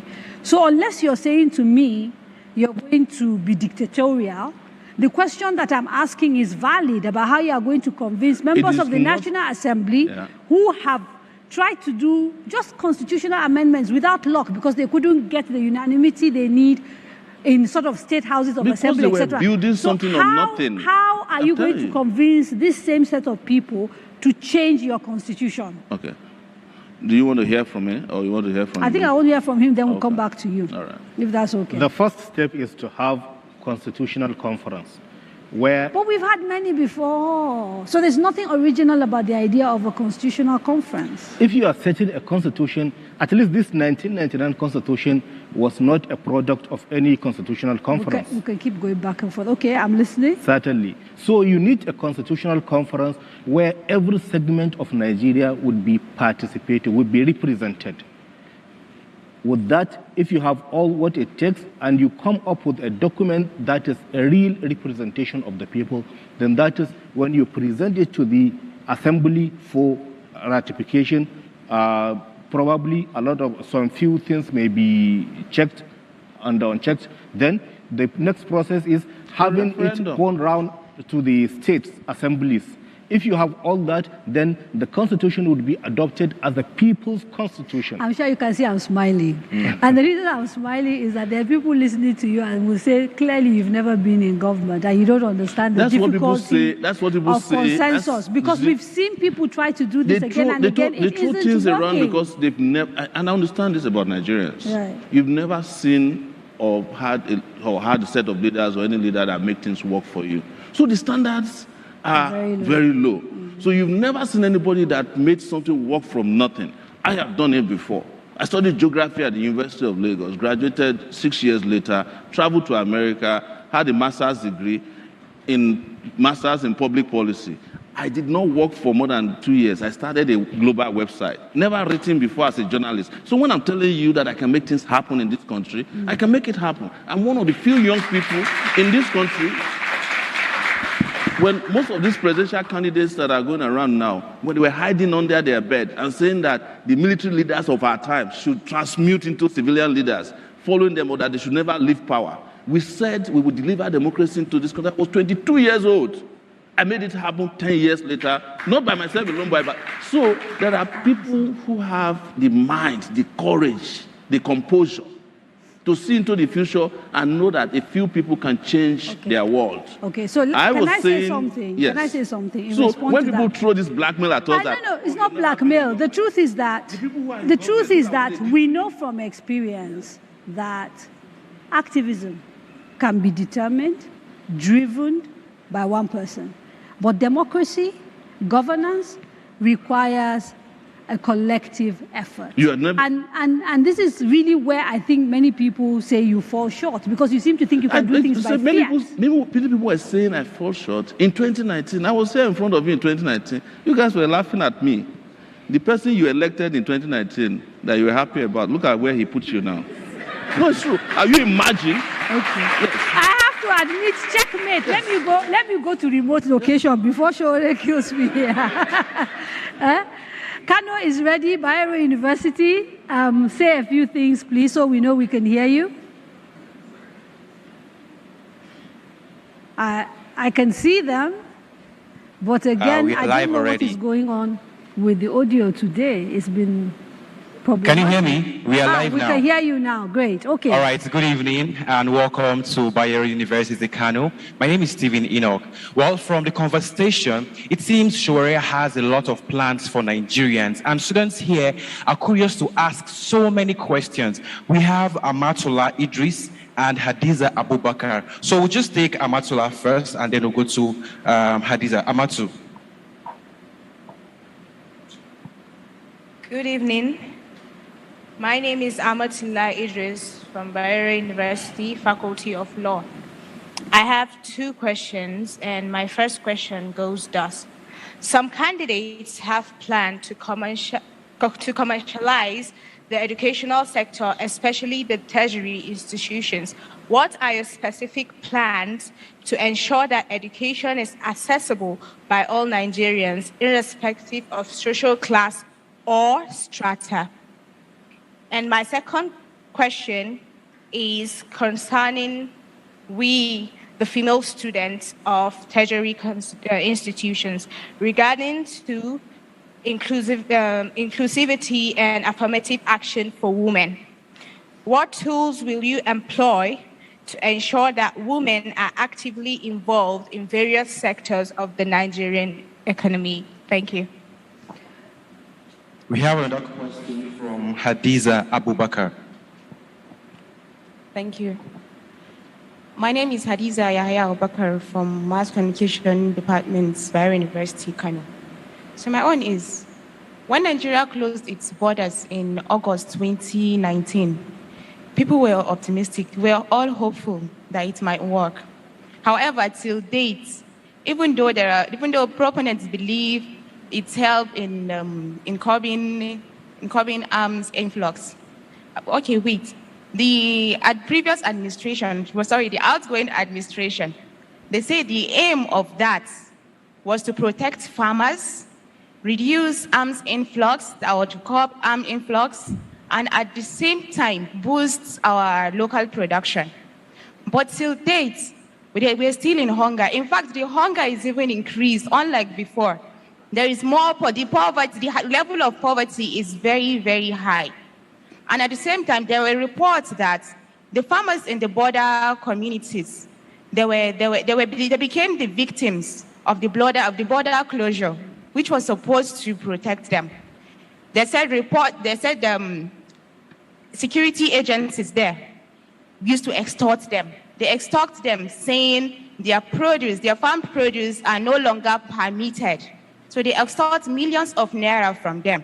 So what I want to know, dear candidates, what we want to know, dear candidates, is if you were elected, what would you do differently in this situation? How will you eradicate hunger? How will you do more good than harm if you were elected? Thank you.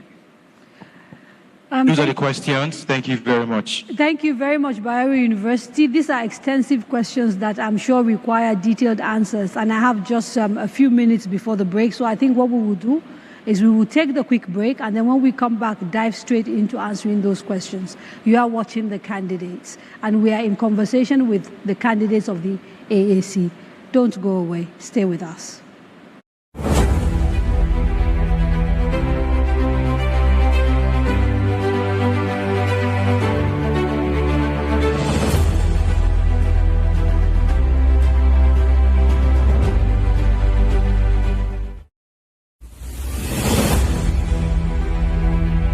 Daria Media, in association with Cabal Entertainment, presents The Candidates, a presidential town hall meeting series where the presidential candidates of the 6 leading political parties tell us about their plans for the country.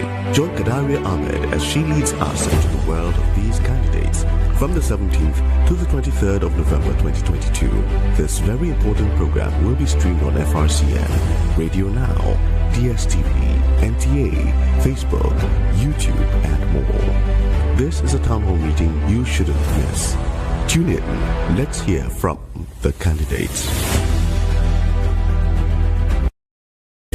Choosing where to study is one of the biggest decisions you will make in life. So, it is important to get it right. At Coal City University in Enugu, Nigeria, we pride ourselves on providing students a stable academic calendar and education of international standards. Coal City University gives students incredible personal attention and support.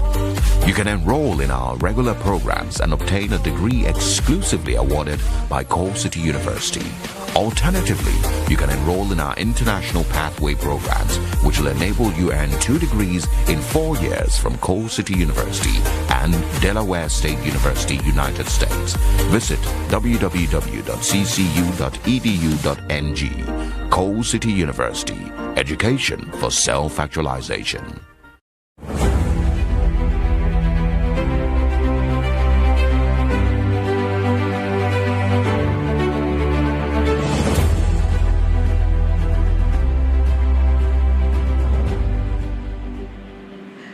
Welcome back. You are watching The Candidates, brought to you with the support of the MacArthur Foundation, airing on Nigerian Television Authority and other partner channels like News Central, Zikoko, YouTube, Radio Nigeria, and Radio Now.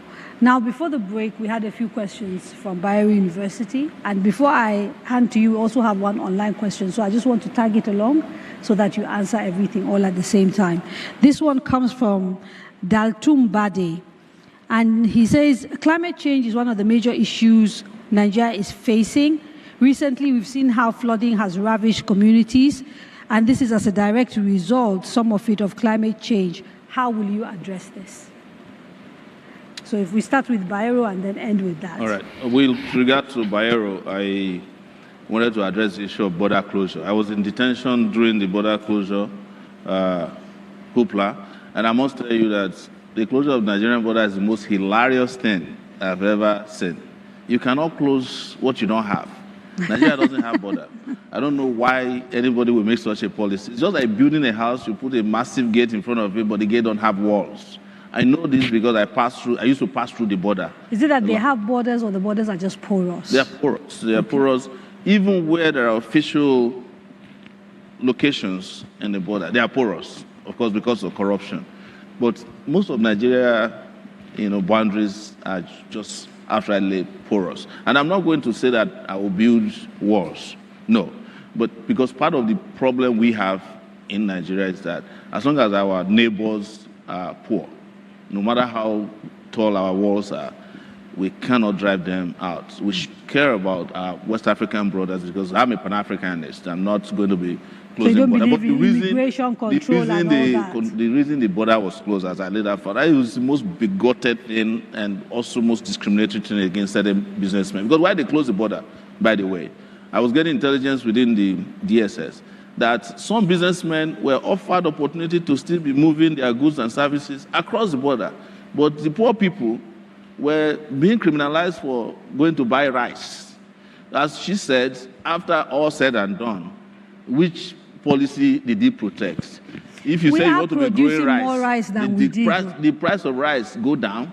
You understand? Well, the importation of rice not will go down. So why did you close the border in the first place? Waste of time. Then somebody also asked about education. Education, yes. And education for me is big deal because I wouldn't be sitting in front of you today were it not for a small, regional educational policy known as free education, propagated by the UPN and the Unity Party of Chief Obafemi Awolowo. When they brought the school to our village in 1980, it offered me the opportunity to start my education in a way that wouldn't have been possible because they used to take only 6 people out of our village to go to secondary school. The day that school was brought to our village, we built it ourselves, and over 150 kids came out of the bush to go to school that day. That's how some of us had education. So you will provide free education? Free education. I will fund it. My own is access and quality for education because the education we don't invest in today is part of why we are dealing with insecurity and crime at the level. I'm not saying that will you rethink the current education system? Of course. Or you are just going to take what we have and everything make it has free? To change. The curriculum has to change. I studied geography and planning. Before I knew about the river in my village, I was already known about the 5 lakes in the U.S. Our curriculum is useless. It doesn't focus on getting people educated. It focuses on getting you literate so that you can work for somebody. Right. Yes, I want to put education in education and not just literacy. We need to be literate and educated a lot. And part of the reason why some of the questions we're asking that somebody says is not being up is our level of education. Otherwise, you can know that people who are determined, people who are desirous of freedom and change can change their country. Every country in the world has changed. Started with some few people who said, we are going to make it happen. You know that in 1787, you will know it from history, that the U.S. has some great men, they call them, some of them slave owners, jurists, that wrote the U.S. Constitution. All of us know their names. You don't know the name of the people that wrote the Constitution in 1999 because they're even ashamed to come outside and say that they who wrote this nonsense. We talked about the military guys. So what I'm saying is that great people, great ideas, idealists, ideologues make great country. And that's, we are short of that. We are short of that. The last one, the last question you asked, so we need to get through the question because we still have representation. Yes.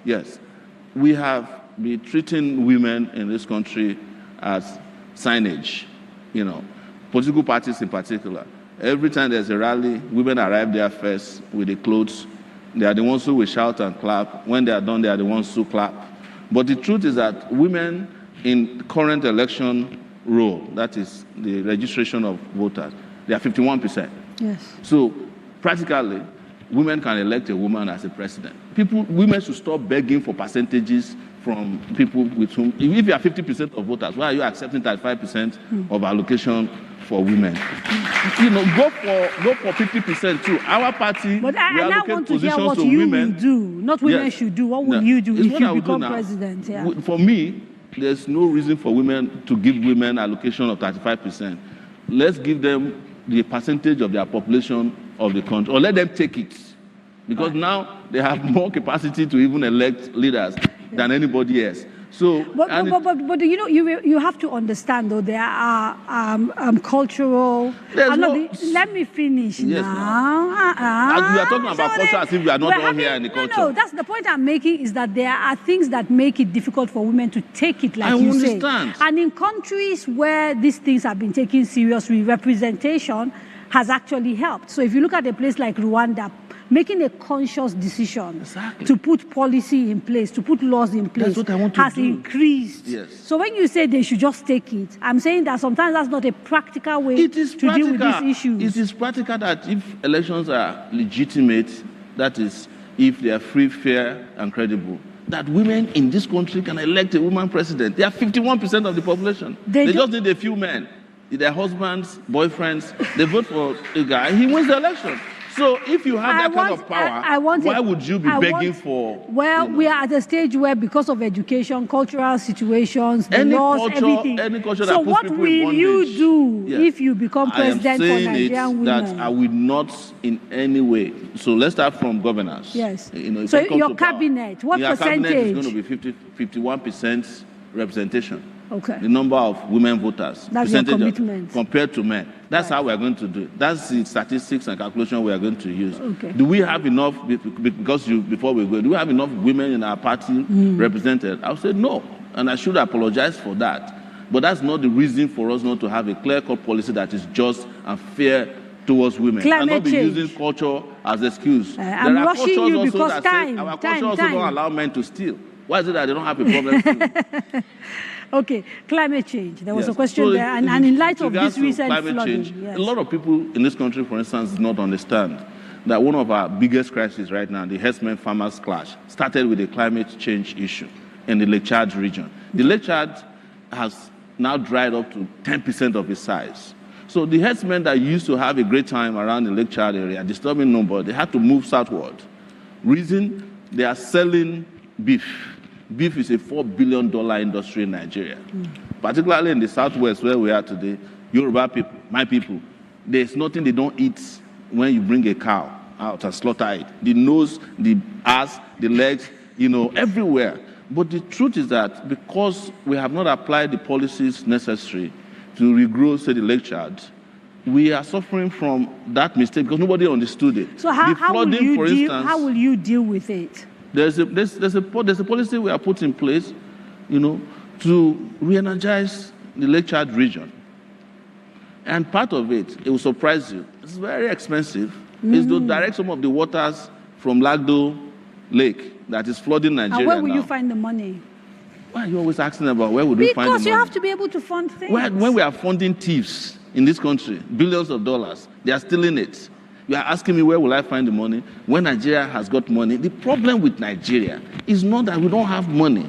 It is that it's being shared by a few. If the little money we have is being used appropriately, your accountant general will not walk away with 150 billion. And that is not like that. I agree. I'm not disagreeing with that, Sowore, but if you do become president, I will become president. You will inherit almost from day one some of the issues left behind by these people that you're trying to replace, including empty coffers, at least in the first few days. How are you going to, you know, what are the sort of things that you're going to do to find the sort of immediate money that you need? If you go into government today and they say to you, look, we have only 1 month worth of, you know, reserves to import food. And, you know, we do a lot of importation of everything we literally consume. You know, we're not selling enough petrol because we're using the rest of it to service debt. These are international obligations that you can't wiggle out of, you know. How will you deal with that? You see, when I come into power, I'll be coming in prepared. And I'm saying this authoritatively, that I've done my research about money. And in 2015, right? Okay, we're going to have to take a quick break because your audio has This time I gone want to bad. say something good. I'm You sorry, will they take a can't break. hear you. I'm so sorry. They can't hear you. All right. I've just been told by the control room that your mic has gone bad. And so rather than wasting your time, we'll take a quick break, and when we come back, you can start again from the beginning, I promise. Let's take a quick break.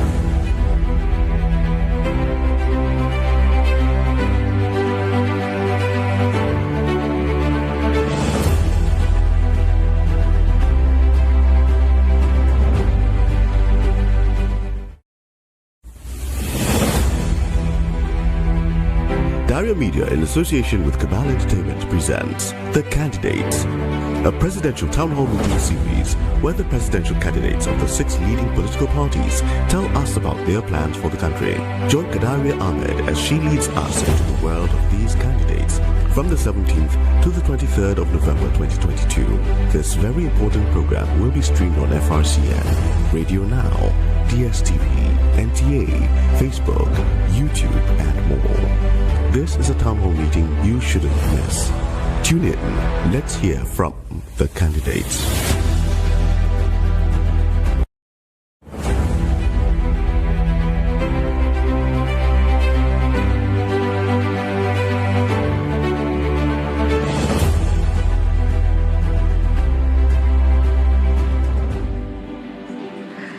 Welcome back. You're watching The Candidates, where we're in conversation with the candidates of the AAC, Mr. Sowore and Malam Magashi, who want to become president and vice president in 2023 and are asking Nigerians to elect them. I want to recap the question we were dealing with so that, for the sake of those who are just joining us. We were having a conversation, and I was trying to get a sense from you of where you would find the resources to do all the things you want to say. And you said Nigeria is a rich country. And the point I was trying to make is that if you were to go into government today, there are few things that will happen. You will inherit, for example, a budget that has already been signed. You'll be inheriting all the deficits.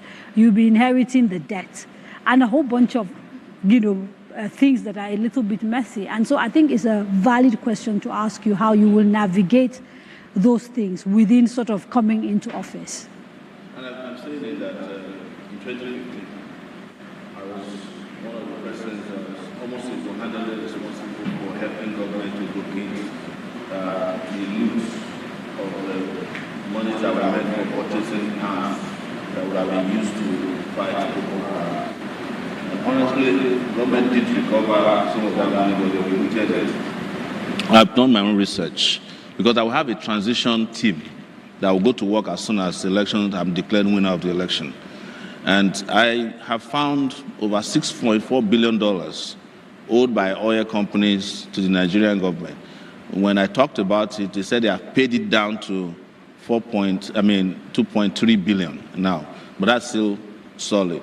The Revenue Mobilization Agency of Government, RMAFC, said there are government agencies, this is not unknown people now, who are refused to return revenues worth 11 trillion naira.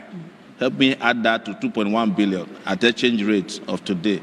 You see, my budget is already being balanced. But you can't do all of that until they swear you in May. No, the transition team can reach out to them and say, look, Mr. Sowore is coming in, please pay up. They don't have to listen. Well, if they don't listen... Because you are not president No, yet. they will listen because they know that I've legitimately been elected as president. I'll tell you, during when Buhari came in 2015, for the first time publicly, when he thought he had anything to offer, What do you mean they? Didn't you campaign for him? No, I didn't run in 2015. But I'm saying the NLNG dropped $4.5 billion Nigeria's dividend publicly for the first time. To the Nigerian Treasury. And I heard that's how the government started. Since then, they have not dropped any money that we know of publicly. When Sowore comes, I'm sure they will get that message very clearly. So you see that I'm balancing budget. We are not talking about borrowing because Nigeria's problem with debt is not the biggest problem. Our debt to GDP ratio is one of the lowest. Our problem is revenue to GDP. Yep. And we have already discovered where these revenues are leaking. and how we can quickly put a lot of money together Would that you, can help when you talk start like the transition. that, With regards to the budget, yes. we'll review it. If it needs that, we send a new supplementary budget to the National Assembly, we will do that. Okay. I want us to dive a little bit, but I think I understand University of Maiduguri might be ready. I'll come back to this budget conversation once we hear from University of Maiduguri. University of Maiduguri, you are ready or not? Yes, we're ready. Okay. Hello. Yeah, this is Musa Usman from University of Maiduguri campus here. And the students are keenly following all the discussions you have been taking place between you and Sowore and his running mate. And we have two students who have some questions to ask. I'll start with Yusuf Tara, who has the first question. Yusuf. Good evening. I want to use this opportunity to welcome the AAC presidential aspirant to this interactive session. My name is Said Yusuf Tara, and my question goes like this. Mr. Sowore, I am your follower on all your social media handles. I follow you on WhatsApp, Instagram, and what have you. In all your life, you have been an activist, fully participated in NSAS protest, a promoter of Revolution Now, and also in some occasions you support the agitation of Biafra. So my question is that, how will you ensure a secure Nigeria without creating social unrest and without violating human rights? Thank you very much. Thank you very much. So the second question is from Sado. Sado, please come forward. Good evening. My name is Sado Banya from University of Maiduguri. The presidential aspirant has addressed the issue of tertiary education. I would like to know what plans he has for the millions of out-of-school children in Nigeria, practical solutions that will bring the menace to an end, and also about insecurity. Several administrations have come and gone with policies and programs, but it's sad that insecurity is on the rise. So I would like to know what new strategies will you implement to curb insecurity? Thank you. And thank you very much, University of Maiduguri. There are a few questions people have sent via email and Twitter, so I will add them to these questions and then you take it from there. Ozu Emena says, do you believe the unity of Nigeria is negotiable? Valid question, given that from Maiduguri we've heard questions around Biafra. The same person also says the Nigeria Bureau of Statistics says about 133 million Nigerians are poor. How do you intend to lift more Nigerians out of poverty? Yes, so the first question is the same as the first one you read out, which is the unity of Nigeria. And I think this is where people misconstrue the word unity, as some kind of unbreakable bond for Nigeria. I need to give a little bit of historical background to Nigeria, that Nigeria was not even put together by Nigerians. It was put together as a business by Lord Lugard. In fact, when Lugard was creating Nigeria, he had already created Port Harcourt. And the reason they created Port Harcourt was that they discovered coal in Enugu. So they needed to export the coal. And then Port Harcourt was created in 1912. Nigeria was created finally as one entity in 1914. So I am telling you that a country put together as a business did not become a nation. What are you killing yourself for? I believe that Nigeria can be united with justice. The Northerners are the most worried about the issue of unity. But if you look at the Northerners, they were actually the first to be reluctant for Nigerian independence because they felt like they were not ready. I think you will find that actually that's an assumption. It hasn't been tested. No, I'm saying it not to. No, I'm just saying it's an assumption. Maybe you can ask yes, your I'm not your demeaning. What I'm saying is that they put a lot of thought into joining a united Nigeria. That's why they delayed the independence for a few years. We would have had independence around 95, but the Northerners were not. They were thinking about it. They were consulting. The so first that's the point. War was that means that even at the onset, the people on that side of the divide had to be sure that they wanted to join Nigeria. So everybody that came to join Nigeria was forced into that unity. For us to now make the unity happen, we must create a perfect union That's why I talk about the Constitution. Because that's what happened to Americans after the Brits, they defeated the Brits. They wanted a perfect union because at that time there were blacks, women who were being oppressed. So the right to self-determination for you is sacrosanct. I completely believe in yes. the right. In fact, if we put it in our Constitution, the right to self-determination, Nigerian leaders will be more serious about governing Nigeria. So we should have some sort of mechanism that allows Absolutely. for a referendum. The reason I'm calling for is a fundamental right recognized by United Nations. The reason I'm calling for a new constitution. Okay. So that Nigerians can put in that constitution. And I know that the people in Maiduguri... At which point could Nigeria decide to challenge the unity of Nigeria through a referendum, not that you just walk violence, away. Yeah. Okay, so violence. I mean, I know that University of Maiduguri questions are waiting, but we've got Ijoma in Enugu. And I just want us to go to her, and then you can combine all the questions together. Can you hear us? From Coal City. Oh, it's Ifoma. Sorry, Ifoma. Hi. Hi. Good evening from Coal City. I'm Ifoma Ajumobi, live at Coal City University in Enugu. And the engagements have been quite insightful. Thank you for the platform once again. The students have questions, plenty questions for the candidates. And we have Grace, Chisom, and Jonathan on standby with their questions. Jonathan, let's hear Jonathan's question. My name is Jonathan Ani from Department of Microbiology. Sir, what do you intend to do about subsidy? We'll hear from subsidy. Summa right now. Summa. My name is Summa Oboke from the Department of International Relations. Mr. Sowore, it is not new to anybody that most public office holders have decided to send their children abroad to study. And for this reason, they are insensitive to the plight of an average Nigerian student caused by incessant strikes. Sir, as a former student union leader, how do you plan to put an end to these industrial actions, to these incessant industrial actions in public universities? Grace has a question.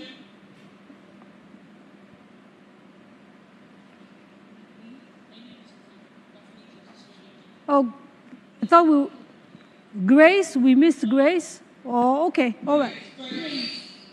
Praise. There's a lot of religious and tribal agitations in our country today. Now, I want to know, most people actually feel maligned or slandered based on your belief. When you become president, or if you become president, what do you want to do about this? Curtis is also on standby. Curtis, let's have your question quickly. Okay. Final one from Enugu, and then we'll come back to the studio, please. Curtis.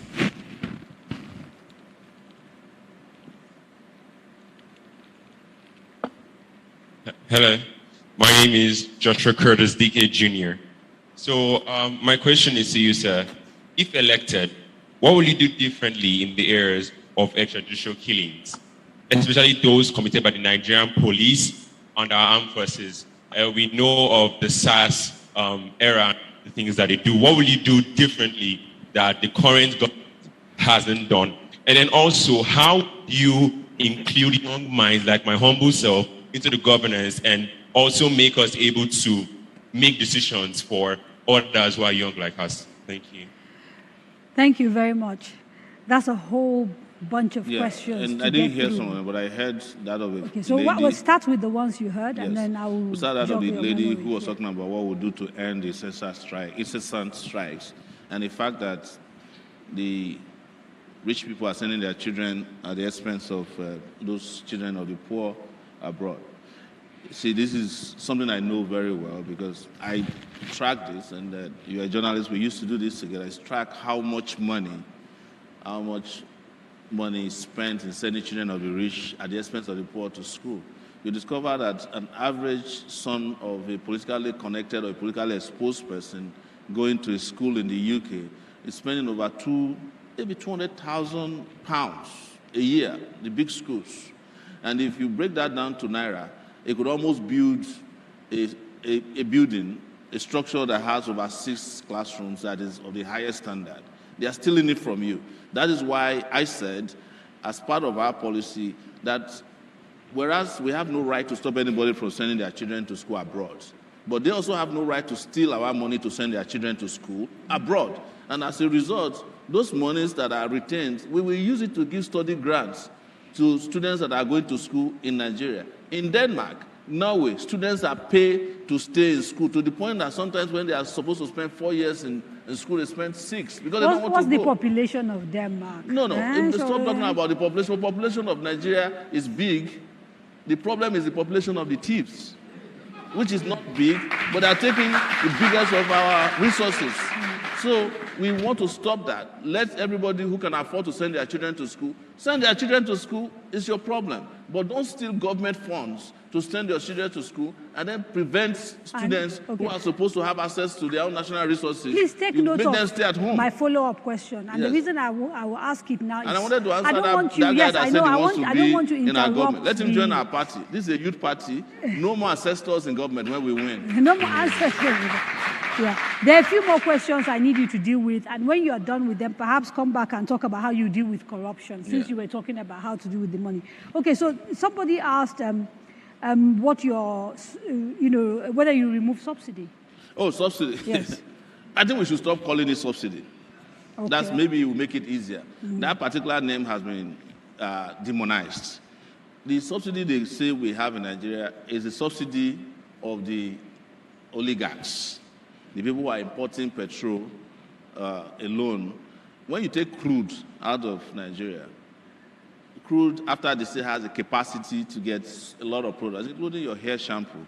We take our own crude out, we go with a whole crude. When we are coming back with just gallons of petrol, kerosene, jet A1, and that's all. And we see petrol at nose. Our solution is to repair our refineries. And before you shout, oh, Sowore has come again, you are helping one man in Lagos to finish his refinery. But this government has already said that subsidy is going out in June, so presumably you don't disagree. I'm not taking, what I'm saying is that whatever the poor people of this country can enjoy from government, the only thing they enjoy, we'll keep it. But we will not allow the oligarchs to add their own bill on top of it. Let me tell you, kerosene is not subsidized. Yes. How is it that it's not giving us any palliative? Diesel is not subsidized. Why is it that we are not getting anything in return for unsubsidized diesel? So they just criminalize and demonize subsidy as if you can't support your citizens. So you I'm not from Nigeria. Let me just put this in. I'm not a U.S. citizen, guys. Hear this out. While COVID was going on, the U.S. government sent me 3 checks. I was in detention. They were sending me money. I'm not even their citizen. Is that not subsidizing your citizenry? Our own leaders, they were hiding palliatives. No, it's true. From the people, until the people went and liberated the palliatives in Jos. Did you not hear that? Okay, so you cannot keep saying that government does not subsidize. Government subsidizes everywhere. In fact, the most subsidized people in Nigeria are the elite, the oligarchs. The problem is I'm not too sure that anybody here doesn't know what the problems are. I'm giving you, I'm saying I'm... So I've told you I'm what not has removing happened. subsidy, but don't call it subsidy so that to make it look bad. Okay, so we must support our citizens who are vulnerable. There are 130 million Nigerians who have been thrown into the poverty market. Way? How do you just treat them as if they are nobody? Is your practical plan? Because I have to assume I've you've talked thought about it through. repairing refineries. You have 4 refineries How are you in Nigeria. You will carry on subsidy until refineries are have fixed. been sorted. And when you fix How refineries, you will have more than enough. How do you ensure Yes. that the subsidy, like you said, is not stolen and you only pay for the subsidy that goes directly to the people? I'm asking for practical plans. Was I not the one who outed all the subsidy thieves on Sahara Reporters in 2004? Did you forget? I know them individually. By the time I come to government, they know that they're out of business. Because I know them. I know all the people who are in charge of stealing subsidy money in Nigeria. I'm not saying this to brag. I know them, they know me. I know what each one of them is stealing. I know people who were importing water into Nigeria under Jonathan, who called it petrol. Okay. Did it not happen? Okay. That they were prosecuted, they were arrested, but they were never prosecuted till today. Let me bring in Malam, because another issue that Nigeria seems to have is the cost of governance. Yes. You know, a lot of money and resources going to maintain essentially a tiny minority of people. I mean, people would argue a government is essential, civil servants are essential, but perhaps we're not efficient in the way we sort of run our government, etc.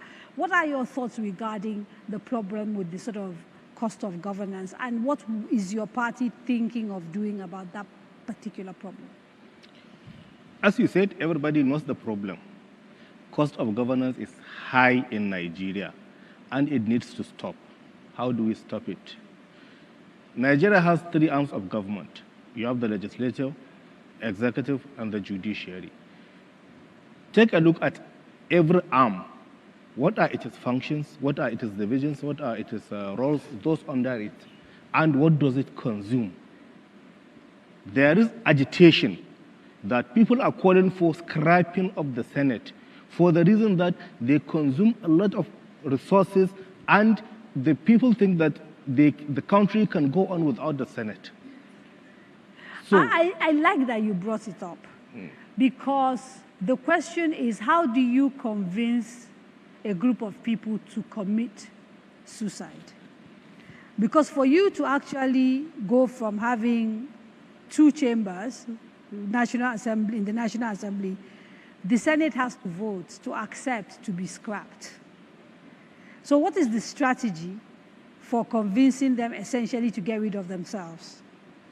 Convincing the people that brought them to the Senate. They didn't work on their own. It sounds great, and you get claps for it, but you still haven't told me how. So you convince people, so I'm in Kano and I'm convinced I don't want a Senate, then what?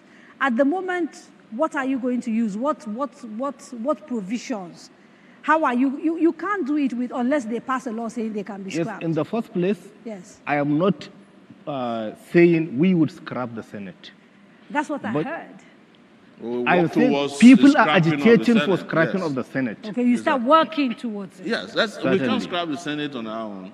We have to convince the people to say, look, we don't need the Senate. In fact, beyond just the Senate, which is the coven of all these former governors, it's even the the lower House of Representatives. I think we should make it part-time. That's my position, so that anybody coming there should have another job. Already, they are operating as a part-time lawmaking body. I think the Senate, according to premium times, didn't sit for the allocated amount of times that ought to make them a full-time Senate. So they're already practicing part-time work. Let us pay them part-time salary as well. Okay. I would have preferred if someone like Saraki was practicing as a doctor and as a legislator. I'm wondering why you focused. Because there's let me ask you this question. I'm wondering why you focused on the Senate and not the House of Reps. And I'll tell you why. The Senate, unlike the House of Reps, ensures equal representation for every state. So every state has 3 senators, yes. Not 4, not 5, you know. So everybody in the Senate, in terms of representation, is equal. Whereas House of Reps, there are variations which many people find unfair, because they're driven by landmass, by population, by that sort of thing. So Kano State, you know, might have more legislators than, say, Zamfara State, so then or Enugu State. Let's grab the House of Representatives then. Right. Yes, so because I was trying to understand why you chose Senate and not House of. We came to that conclusion because most of the people in the Senate don't even have any reason to be there. And our goal is to reduce the cost of government. And I was also apart from cutting the legislative arm into size, because South Korea doesn't have a Senate and they are doing well. Senegal doesn't have a Senate and they are doing well. We also want to reduce a lot of baggages in federal ministries, departments and agencies. For instance, I don't know any reason why Nigeria should have a minister and a minister of state.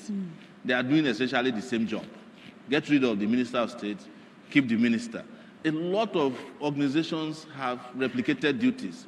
We wipe them out again, you know, and reduce, and this will have impact, because we are looking about a compact government. We are not going to deny it. I agree with you completely that the cost of governance is too much, and it's very top-heavy, and it includes the presidency. And I don't want to repeat it here that, you know, they have a fleet of jets that Buhari said he wanted to reduce It just kept increasing it. So what we are saying is that the cost of governance is too much. I even worry why any Nigerian president needs an Aso Rock, which can be converted to a children's hospital. The president doesn't have a family that's huge enough to be living in that zoo, as they call Aso Rock, that is fenced in 3 places. Whereas if you go to the White House of the US, it doesn't have that many bedrooms. If you go to number 10 Downing Street, I don't know how many bedrooms are there, but there are not as many as number 7, one building in Aso Rock. So I'm just using that as an analogy on how much we spend wasting our money doing nothing. So presumably when you get in there, to determine what should go and come, there would be some sort of process. Exactly. That's why I'm saying that the Constitution needs to change. For instance, if we don't change the Constitution, we can't scrap. You look at the beautiful argument you presented now about the House of Rep. We have just put them in trouble. Now we are going to be thinking about scrapping them because too. No. I wasn't presenting it to make an argument. I was just trying to understand the business. Because the House of, let me tell you the advantage that they have that the Senate doesn't have, is that they are also where you find minorities that are never represented anywhere. So communities, one of the arms have to go. Right? That's in our view. We are running fast out of time. So let me take a quick break so that when we come back, we take a few more remote locations and we try and wrap up this conversation. You are watching The Candidates. The candidates of the AAC, Mr. Yele Sowore and Malam Magashi. Don't go away.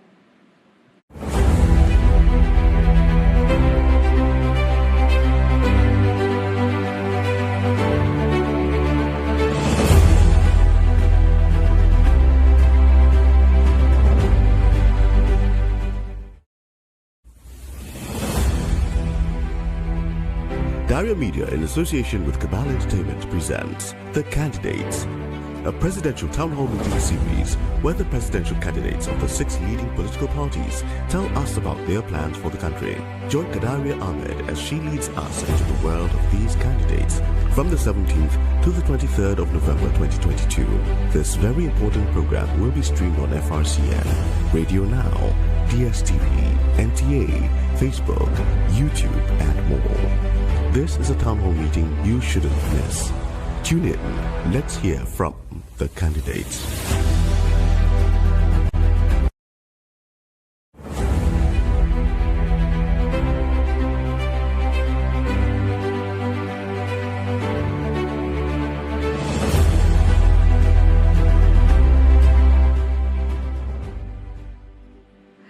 Welcome back. You are watching The Candidates. And we're going straight to the University of Abuja, where Ruth is on standby. And please note, we can only take 2 questions. And if you can keep them tight, we really would appreciate it because we're running fast out of time.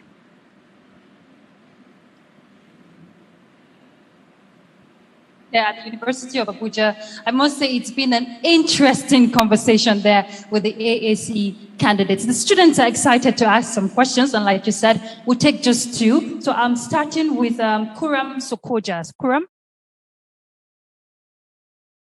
Hello, good evening. I'm Kuram Sokoga from Economics Department. My question is, in view of the present state of economic recession, inflation, the degradation of the Naira, and balance of trade deficit, what are the steps you want to take as incoming president to solve all these alarming issues that has brought about economic breakdown? Secondly, in consideration that we practice the Keynesian economic system, as to the fact that governments play a key role in controlling the forces of demand and supply and market participation, what are the steps you have to put in place to improve government's functionality in major sectors of the economy, such as production industry sector? Thank you. Thank you very much. Okay, that's quite a handful. Raphael is next. Raphael. Yeah, good evening. My name is Echobu Raphael Ikwebe. My question is, if and when you're elected as president, what are the steps you're going to take to raise Nigerians' confidence in government? As an average Nigerian has lost total confidence in government and governance and their ability to ensure and provide basic responsibilities, to perform their basic responsibilities of theirs are met, which include are not limited to social amenities, security of life and properties, and and all that, the sector. Thank you very much, University of Abuja. And because we have two other universities, so we don't get confused, if you dive straight into those answers, keep them short, and then we take the other universities. The first question is, the amount of intervention governments can get so into. The economy keeps coming up again and again. And government has a duty to manage the macroeconomic policy of the country. And when we say this, we also have a duty to ensure that our monetary policy is tight. I mentioned it when we started that Nigeria's central bank is just a glorified, bureau de change right now. We will change that when we come in to ensure that we have a central bank team, not just a governor, who understands what the monetary kind of policy we need to stabilize the naira in particular. But it does need to be independent, so you won't interfere. Independence, that's what I'm saying. The government has a role to play in taxation. It has a role to play in generating revenue. The central bank is the bank to the government. Yes, that's what the central bank is practically about. This independence we are talking about. The central bank is supposed to drive monetary policy. They are supposed to drive monetary policy based on the sort of what is supposed to be best they're supposed for to be the in economy. charge of rates, and the things that can help your currency be solid and have purchasing power and have, its ability to, they also control our foreign exchange processes and foreign reserves. But government cannot just say, well, the central bank is independent to the point that the criticism you forget, of this central bank and the reasons that many believe they got it wrong is that actually they were too close to government. It's true. That's what I'm saying is BDC now. If you know the central bank governor, you can just get dollar in the morning. Again, I can't be sued though. Sure, I'll come to you and collect money. Why you are talking to a fellow journalist like yourself? Let's carry on. So answering that question on the economy. So what I mentioned earlier, that in all of this, one calculation that people don't make when it comes to Nigeria, they eliminate completely or refuse to discuss standard of living. All of this, fiscal policy, monetary policy, all kinds of policies are supposed to make life better for the citizens. And that is where the conversation about purchasing power parity comes in. What is it that if I want to buy this shirt in the US is a cost? And what will it cost me in terms of naira to buy in the country? If I'm not producing it, it doesn't matter whether I like it or not. It costs me more because my currency is weak. Okay, so and there was a question sort of related to that, which was about productivity. Yes, because at the moment we're not you can't get into product. You can't have a production argument in Nigeria without fixing the power sector, the energy sector. And that is why I keep discussing how to bring light and discuss about energy and energy transition and to look at a variety of energy sources and how we can be a real participant in international market for these Magashi, products. Can you take the question on confidence and how you can rebuild confidence in governance and government, given where we are today? To be brief, what do the people want from the government? If they get what they want or what they desire or what they expect, they have confidence. They need peace, security, justice, social amenities, and what have you. So if we are in government, we would ensure that all the, let me get back to something legal, all the provisions of Chapter 2 of the Nigerian Constitution are provided to the citizens. If the citizens have a food to eat, have a shelter, have an education, they won't need anything, and they would respect the government that supply that. So it's a question of basically if the government keeps the side of the bargain, certainly the contract between citizens Yeah, and that's the social contract. I have to go now quickly to the University of Ibadan, and Nero is joining us. Hello, Nero. Good evening. Good evening, Kajoya. I hope you can hear us now. Yes, at last. Happy to see your face and to hear your voice. All evening. Anyways, a very interesting conversation there, and I'm going to go straight to the point. We have two questions from the University of Ibadan right here. And I have, first up, Odion. Odion, step up for the question. Okay, good evening. My name is Odion Sani-Ebiaye. I'm an electrical engineering student from the University of Ibadan. First of all, some might argue that the last time Nigeria was this divided was before the Civil War. I mean, that's in the religious and the ethnic sense. Now, you said something about those who want to break out of Nigeria can seek legal means. But how did you, Sowore, we want to promote unity in Nigeria. That's the first question. And second question is, in recent times, we've seen a lot of thousands of Nigerian healthcare workers travel out of the country for greener pastures, and reports even show that the ratio of doctors to patients in Nigeria is 1 to 9,000. So how do you plan to combat this problem? So do you want to carry out healthcare reform, and how do you want to go about that? Thank you. Thank you very much. Okay, and the second question is coming from Olajuwon. Olajuwon. That will be the third question.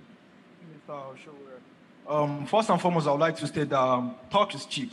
Most of the your answers to the questions have not been quite specific. So I will implore you to be very specific in my questions to you now. For instance, you were asked how you were going to stop stealing of subsidy, but you didn't quite give an answer. You just said they will know they're out of business once you are in. How exactly do you plan to get them out of business, knowing fully well that corruption fights back? And again, I will move quickly to education. I would like to know how exactly you're going to prevent the recurrence of ASU strike in very specific terms. And if you become the president of Nigeria, Mr. Sowore, what will be your stance on no work, no pay, as the federal government of Nigeria is stating now? Because it is very clearly stated in the Constitution, in the Trade Dispute Act, that government might decide not to pay workers who do not work. And again, very quickly, Mr. Sowore, on climate change, President Muhammadu Buhari has said that he's calling for more urgent investment for facilities in Africa. What exactly is your stance on climate change? And last but not the least, that's a lot of questions. And last but not the least, what exactly is the economic policy? What is your monetary policy? What exactly is your fiscal policy? Please, I will appreciate it. Okay. Very Nira, I'm afraid, thank you very much for that.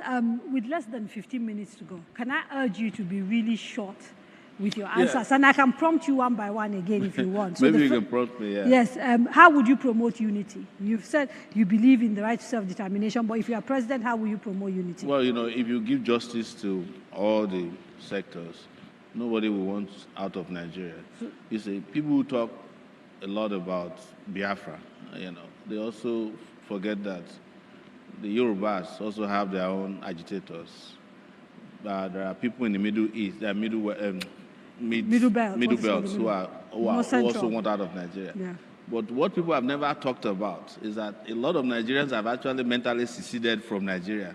How do you calculate? The Japa syndrome is because of people have seceded. Okay, The only people who are trapped healthcare. Yes. This straight into the next question. So, what's your next question then? Healthcare. With doctors leaving and all of that, what's your plan for solving healthcare? What we need to do specifically is to invest in healthcare. And I have said it, we need to have a healthcare system that accommodates all.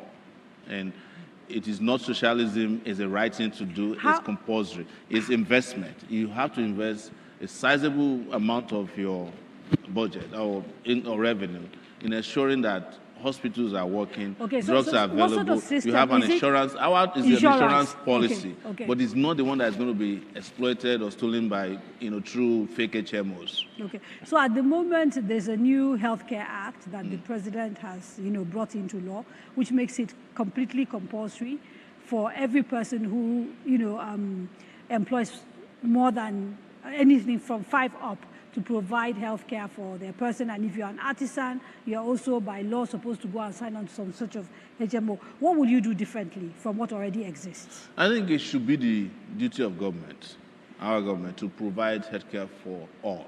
Okay. And not leave health care to employers who the burden of healthcare provision might force them to either be forging the number of employees. So you would be yes, finding but we the will money. still have a contributory element. System to it for employers, of course.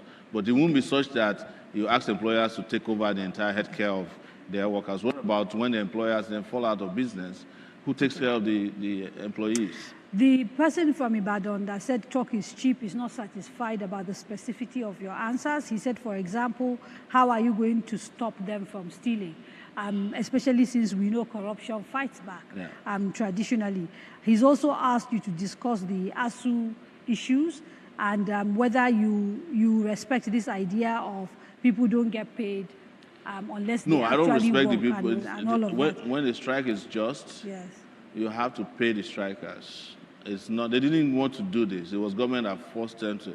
if you want to start stopping the pay of people who are not working, I think the president will be number one because he barely work.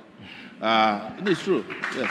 So, and the truth is that these are things that escalate the problems. You can't keep escalating the problem by engaging in things that make our higher institutions are too important to be played with technical parts of laws.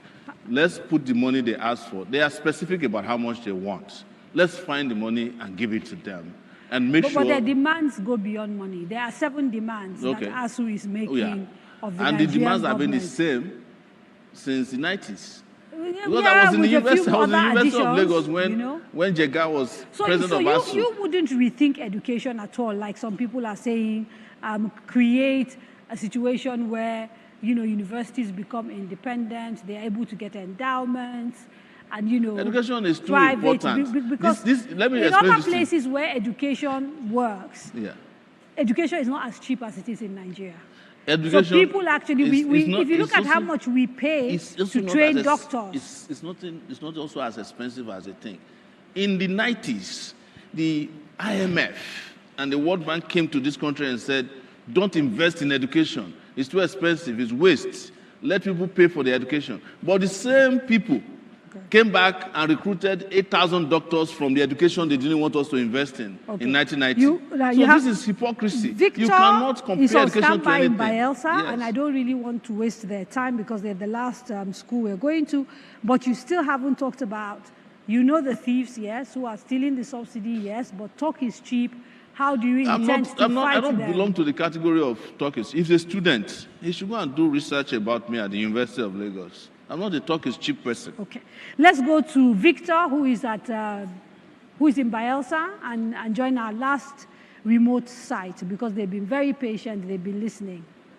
Thank you, Canaria. Very heated conversation there in the studio, and it sparked a lot of comments here at Bielsa Center.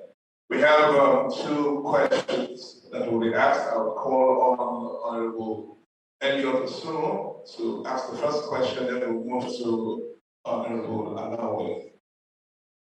Yeah, good evening. I am Honorable Chief of Justice Elliot Osuno, the former legislator. Kindly answer this question. Without equivocation, the bulk of the wealth of our country comes from the crude oil in the Niger Delta region. And for donkey years, the entire environment, the ecosystem, has been abysmally polluted, destabilized, defaced, disintegrated, and bastardized. And the people impoverished with the oil blocks predominantly in the hands of people outside the region. Should you become the next president, how would you redress this repugnant imbalance? Thank you very much. Thank you. Okay, thank you. We'll take one more question quickly, please. Okay, good evening. My name is Alawi Otukemetrona, public servant. First and foremost, I want to congratulate the candidate for putting himself forward. It's not easy. I feel that the right time has come for good people to equally put themselves forward. Briefly, my question. If you become the president, what will you do with the presidential mercy program?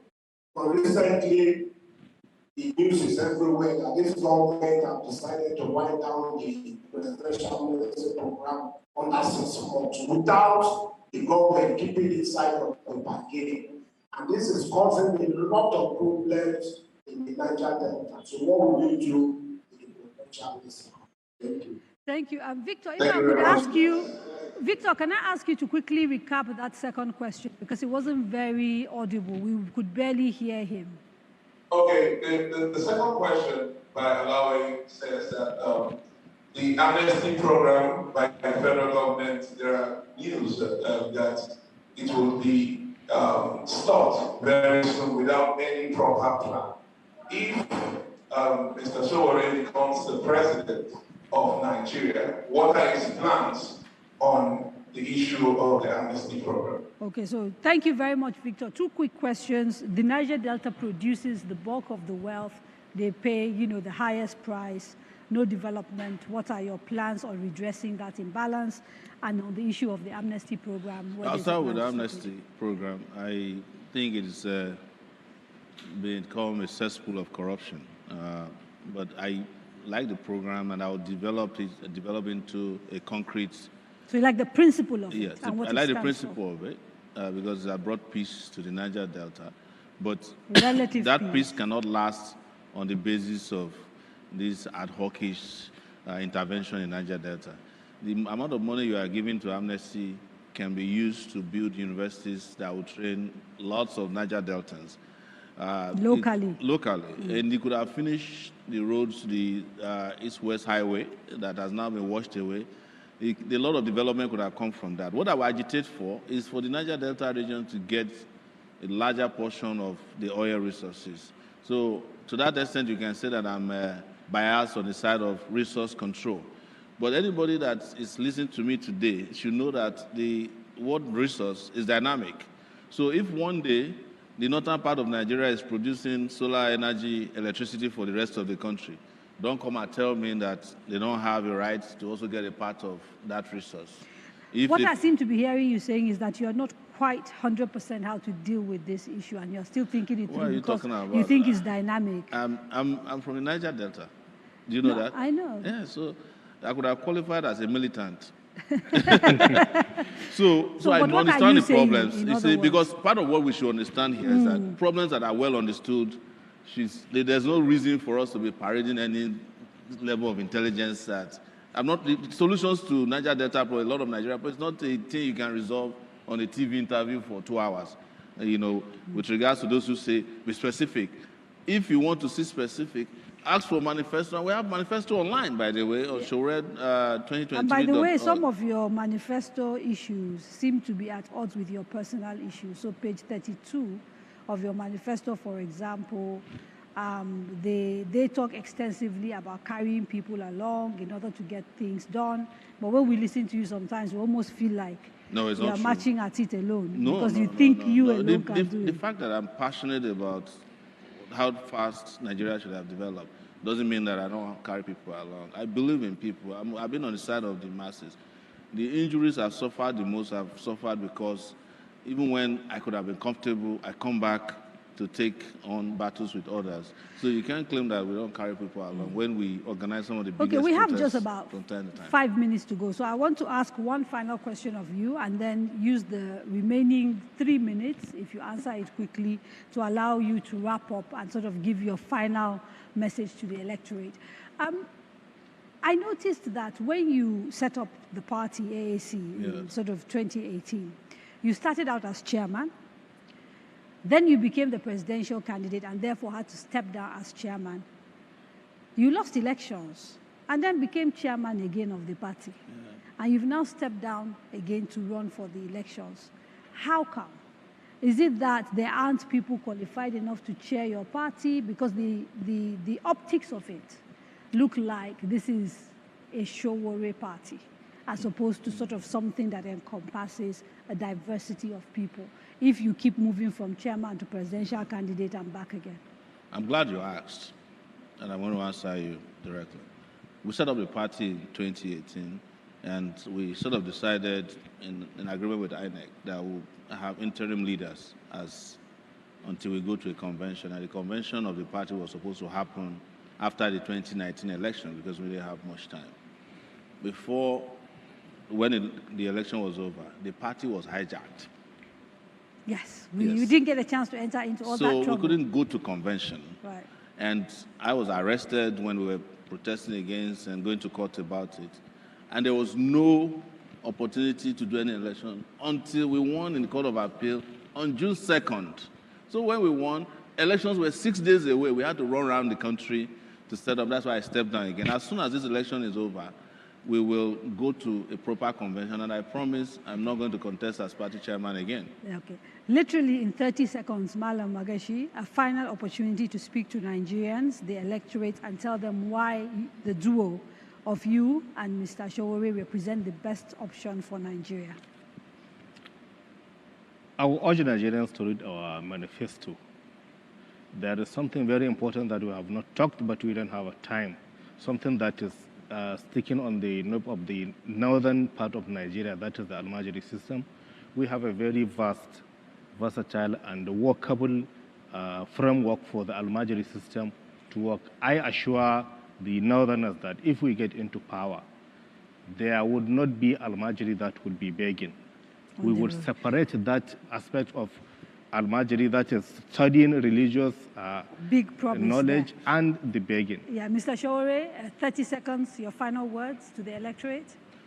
You know, the meaning of Almajiri is somebody who travels to seek knowledge, yes, not somebody who begs. Yes. So he's very clear on that. But Nigerians have seen the difference. I'm glad that I ran in 2019, and I wish you elected me and did not select somebody who didn't win the election to lead you. This time around, we're looking forward to credible, free, and fair elections, and we hope, having heard from us, those of you who are undecided, that you know who the right person is to lead this country to liberty. We want to put liberty on the ballot. Mr. Yele Sowore and Magashi, thank you so much for joining us. And that's it for the candidates for today. Tomorrow, we sit down with Dr. Rabiu Musa Kwankwaso and Bishop Idahosa of the New Nigeria People's Party, the NNPP. Please join us. And I want to thank our partners, Cabal Media, NTA, FRCN, Zikoko Citizen, News Central, Kaftan TV, so many of them, actually, whose names I can't remember, Silverbird, Radio Now. Thank you so much for taking this conversation out. Trust TV. See you tomorrow. It's now time for the network news of the NTA. Have a good evening.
University of Ibadan, alma mater to great thespians, novelists, and politicians of the great nation of Nigeria. The University of Ibadan is located in Oyo State, southwest Nigeria. It was founded in 1948 and was one of many colleges within the University of London.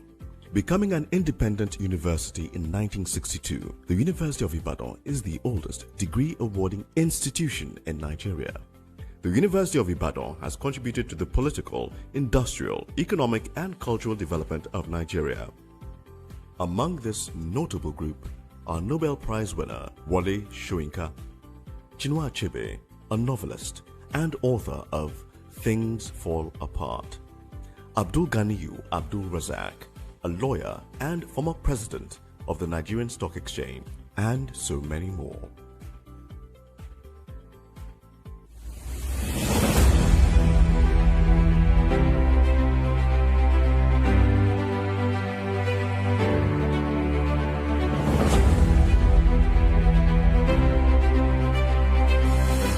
Bayelsa is an oil-producing state in the south-south region of Nigeria. It was created in 1996 by the then military administration. Bayelsa has also produced prominent people such as Ben Murray Bruce, a businessman and senator, Dakore Egbusin Akonde, a Nigerian actress. She is an ambassador for Amnesty International, Timi Dakolo, musician and businessman, and so many more. Recently, Bayelsa has been seriously affected by the flooding situation that has plagued Nigeria. This has seen many lose their lives, properties, and businesses.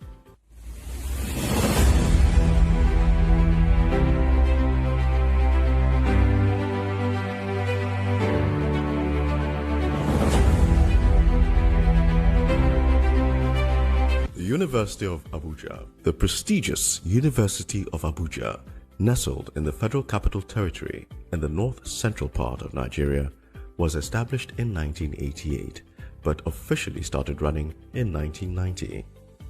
It was set up as a dual-mode university with the mandate to run conventional and distance learning programs. The university offers diploma, undergraduate and postgraduate degree programs. Popular persons who have graduated from this institution are Kanayo O. Kanayo, actor, filmmaker and lawyer. Iman Suleiman Ibrahim, former Deputy General of NAPTIP. Muhammadu Bako III, a first-class Emir of New Karshi in Nasarawa, and many more.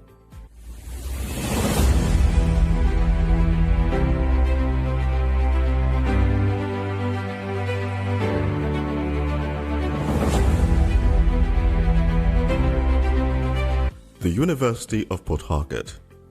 The University of Port Harcourt is located in Chuba, in Rivers State, in the south-south geopolitical zone of Nigeria. It was established in 1975 but was given university status in 1977. The University of Port Harcourt was ranked the 6th in Africa and the 1st in Nigeria by Times Higher Education in 2015. This university has graduated several notable Nigerians who are spread across several industries. Some of these people are Rita Dominic, actress; Alex Oti, former managing director of Diamond Bank; and Rotimi Amechi, a former governor of Rivers State. As it continues to run, it has promised to continue churning out great students year in and year out.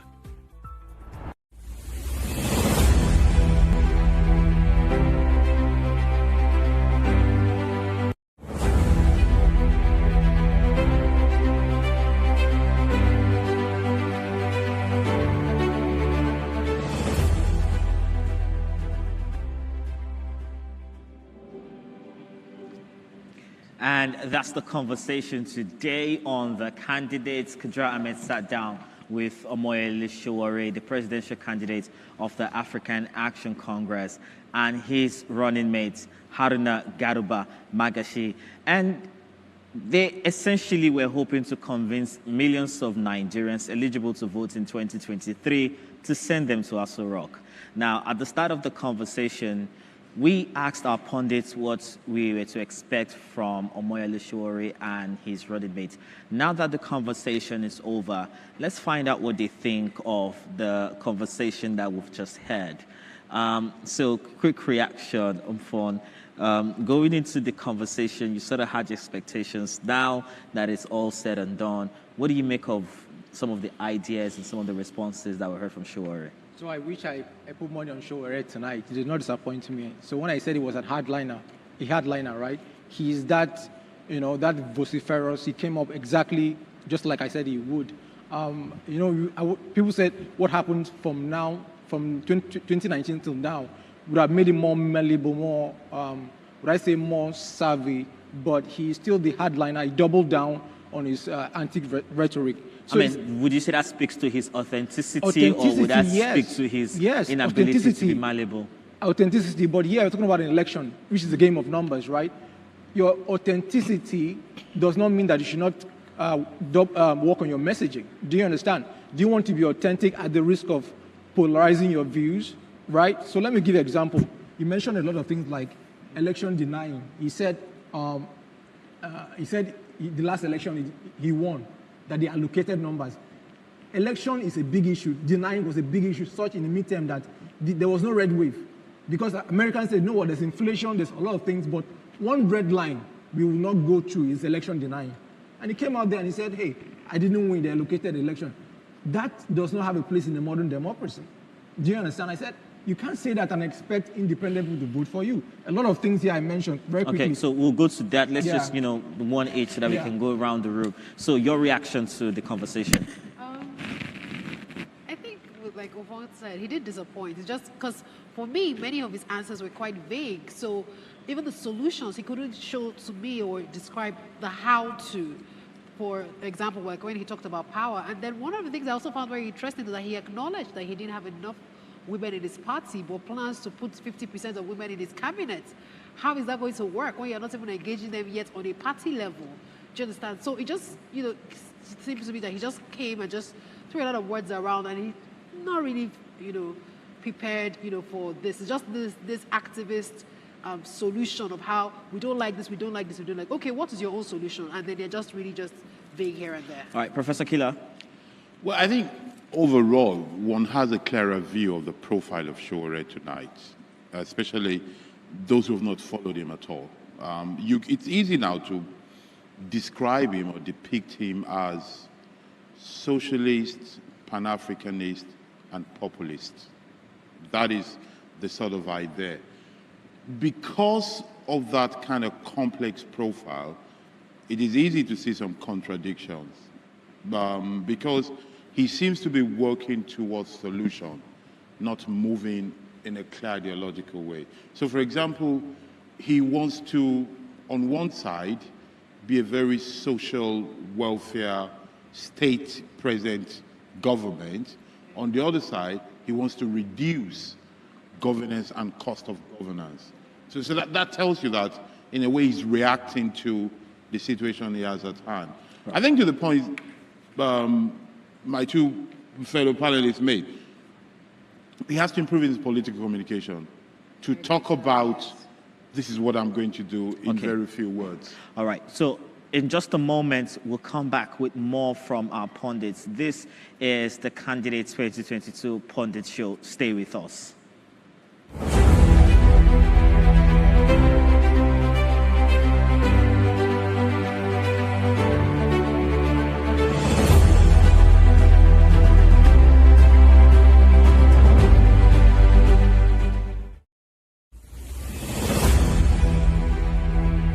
Dario Media, in association with Cabal Entertainment, presents The Candidates, a presidential town hall meeting series where the presidential candidates of the 6 leading political parties tell us about their plans for the country. Join Kadaria Ahmed as she leads us into the world of these candidates from the 17th to the 23rd of November 2022.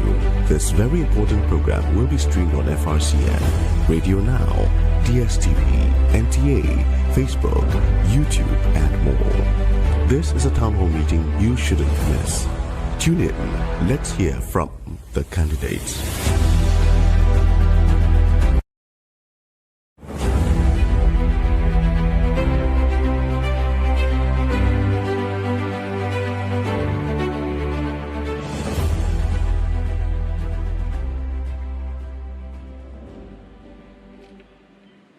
Welcome to the Pundit Show on the Candidates 2022. To be a part of the conversation, use the hashtag #NGTheCandidates on Twitter, or just tweet at @TheCandidateNG, and we'll take all of your contributions here on the Pundit Show. Let's come back to you, Fumi, and then just dive into some of the real takeaway from this conversation for you, right? Maybe if we can even do a quick scorecard on Sowore. So, how would you score him on just the content of his messaging? Over 10? Yes. So maybe 5 over 10. 5 over 10. Okay, so what exactly was the problem with his... Political communication. So that's one of the reasons earlier why I said he needs to take up that guard. We all know what the problem is. We all know what it is. So it's just attack. And I felt that he was deflecting a bit, distracting us from the things we already know and attacking the other candidates, even though that's politics, normal. But I want to know the how to. Okay, so for example, when he talked about power and saying that privatization is the problem, when I was growing up before, we all know the slang up NEPA. Before NEPA was privatized, there was a power problem. So you can't say because the government thought that privatization was going to solve the power problem. Have they made some progress with it? Yes, they have, because even with like payment systems now and the meters, many people don't have the analog meters.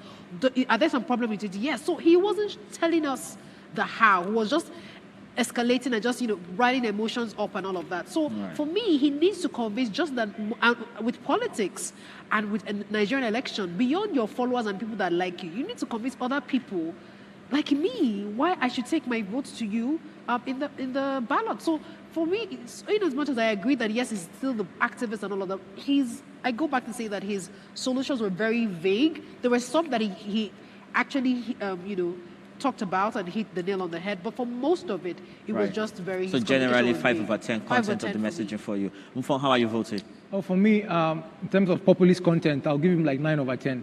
He excited the crowd. Some things will make... I was telling you, and I told you before you came on, like, I like him because he makes for good TV, right? Some things will go viral. I won't surprise, some things go viral and everybody's getting a vote. But will it translate to votes? No. Messaging, core content, how? Do you understand? Somebody called and said, you know what, give me 3 things. Give me literally 3 things. And he was like, no, go and do research. No, that person is your boss, potentially. That person is telling me, give me, I said, no, go and do research. I was Unilag. Once you are coming to the electorate, your titles, your PhD, your antecedent really doesn't matter. Do you understand? Because once that person is above 18, that person is old enough to be your boss in the democracy setting. So, say, go and... No, I get you excite the crowd, but a lot of people are skeptics. A lot of people are coming out this election the first time, after a long time. There are some that are first-time voters. So, yes, we excite you to trend on social media, but will we convert that to vote? We'll say, you know what, this is the guy. There are 18 people. Do you understand? You have not really outclassed them. You have not given us a superior proposition. I'm saying, you know what, this thing, the best thing since sliced bread. Like, you have not made us feel bad for not voting you. Right. We have not gotten there yet. For me, you want to say something? Because I see you moving. Yes, I want to say something. When he was saying that, he was not a journalist and he built Sahara Reporters and what he did with Student Union, I'm like, oh God, Nigeria is complex than this. He's not Sahara Reporters. Sahara Reporters is just a media firm with just a couple of people that you give out as you pay salaries to. There are complex situations in Nigeria. Part of the reason why many of the systems in Nigeria don't work is because people are benefiting from it. So if you're going to shut it down, how are you going to ensure that these people that are benefiting from it see your agenda? I don't see that. You understand? So you can't say to me that they should go and do research what you did in Unilag as student union leader. Nigeria, when you were a student union leader, and now it's totally, even now the student union leaders the mean age of Nigeria is 18. They were not alive when you were. Yeah, exactly. Professor Killer. So content-wise, how are you raising him? I think it was high content-wise. I think it was high content-wise, and because he's a populist, he seems to be feeling and throwing back people's pain and anger. And I think that is the strategy of his campaign, to say, these are the problems. Don't ask me how I'm going to solve it. It is the thieves causing the problem. If we can get rid of... It's a bit of a kind of another version of Buhari, to the extent that everything is due to corruption. That if we can take care of corruption, if we can take care of abuse, if we can take care of nepotism, if we can take care of parasitism and rent-seeking, every other thing will be fine. That seems to be the mindset. We say here that, that's not good politics, but in reality, a lot of Nigerians think that way. I think his problem is really not his message, it's the outreach. Right. Because what he was saying will resonate with a lot of people in reality. The problem is, how do you translate resonance to reliability?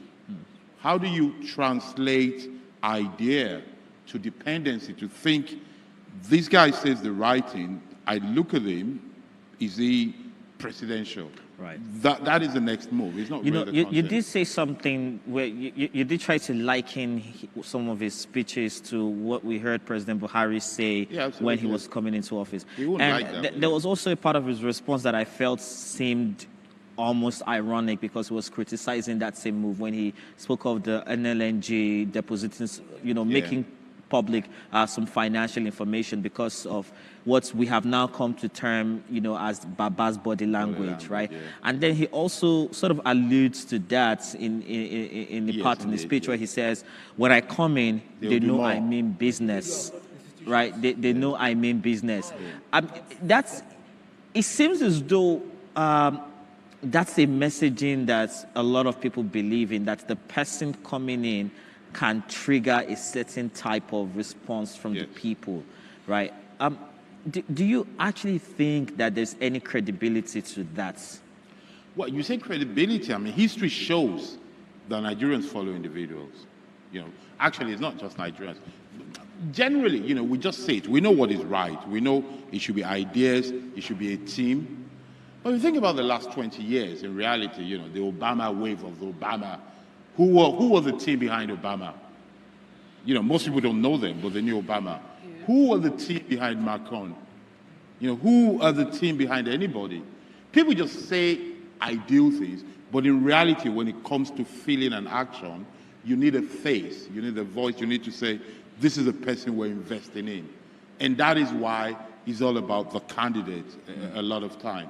So I think to that extent, you know, he follows what you call his authenticity rightly.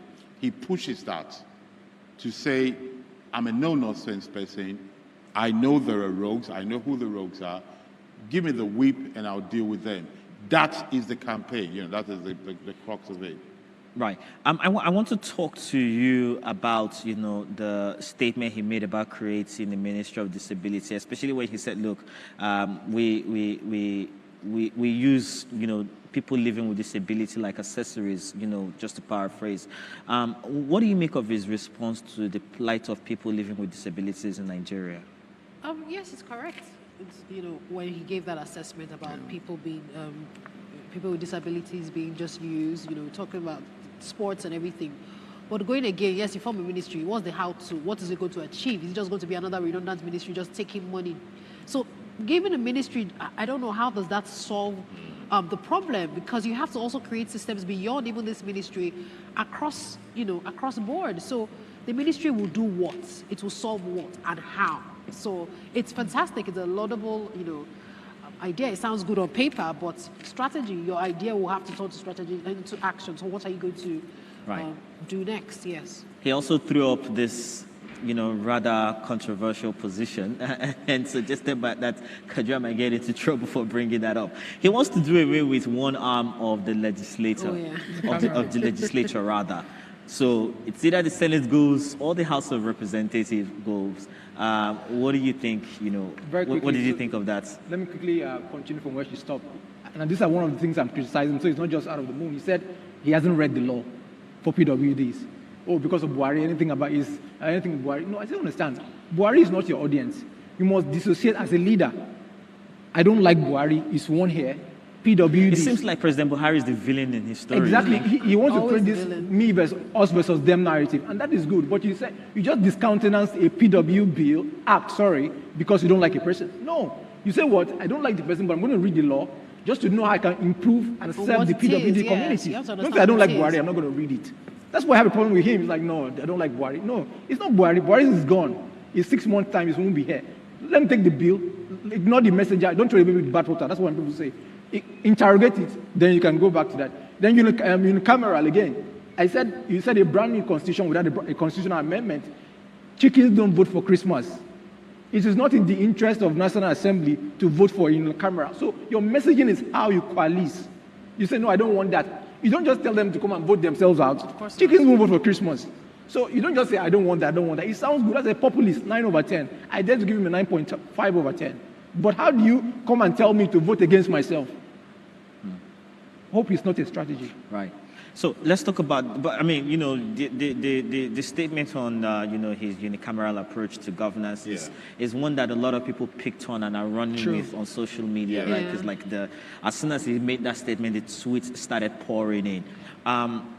What do you think he achieved with, you know, that pursuit of, you know, that pursuit of that point? But with resonance, he achieved the fact that a lot of people believe that cost of governance is high and we should get rid of a lot of people governing us. There are 3 sides to it. Number one is it shows you the index of trust that people have in governance. You know, whilst they will clap for people in office, whilst they would sometimes force to park on the road and let them go by, those governors in Nigeria should be careful that the rules don't like them. They don't trust them. They don't see them as good people that they want to keep there. That thing is popular because they want to get rid of them. So that is one thing. The other point we're talking about is how is he going to do it? I think he did not come across well on how he's going to do it. Because in reality, if you want to reduce, by the way, let me, full disclosure, I do not believe in unicameral system. I think you need a bicameral system. But I'm used to taking unpopular positions because I know what is trending now is this unicameral thing. But if you want to do it, so let's go technical beyond my opinion. If you want to do it, what you do is a social contract before you're voted in. You agree that we are going to reduce the number of chambers once we get in. So that means if you want us to do it, give us more votes. And I think that is the political communication that was missing in what Sowore was saying. Yeah. That message should be, we're going to abolish one camera. For us to do it, we need the president and we need more legislators. True. We need people who are going there to abolish it. Yeah. And I think that is a missing link. But, you know, it's 97 days to election. On addressing, on the issue of security, while addressing that, he says that he wants to bring in mercenaries into the country to fight insecurity. When asked how he's going to pay for that, he says wherever they get the money that they loot from. I want to get your thoughts on his position on the use of mercenaries in fighting insecurity in Nigeria. Populist again, because he's saying what everybody will say, because many people don't trust the security system now to say that, okay, the army, the police, they're not strong enough, and even many people believe that the army have been compromised. And so many people will want to will agree to bringing in a mercenary, but you're a presidential candidate. Number one, I don't think you should come out and say that on air. Two, how are you going to do it? And where are you going to hire these mercenaries from to do that? And most essentially, how are you going to fund it? Don't go on and tell us of how monies are stolen, senators are getting money stolen. How are you going to, do that? The how to, unless he's being vague intentionally and saying that maybe if he brings out all his own manifesto and all his ideas, which I read his manifesto today, and maybe they will steal it and use it, but I still don't see how that will solve the problem. Even though, in fairness to him, he did identify the reason why insecurity has become a problem in Nigeria.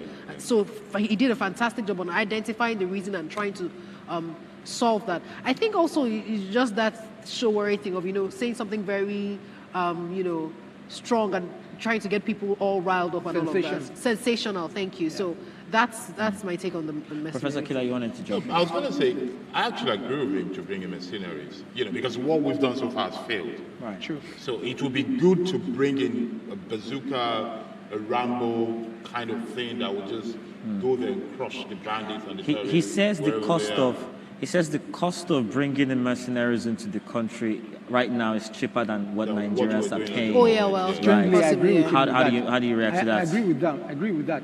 So the military industrial complex, they have a skin in the game. It is on people's interest for insecurity to perpetuate. True. Because there's a business model around it. True. So bringing people that don't have any vested interest makes a lot of sense.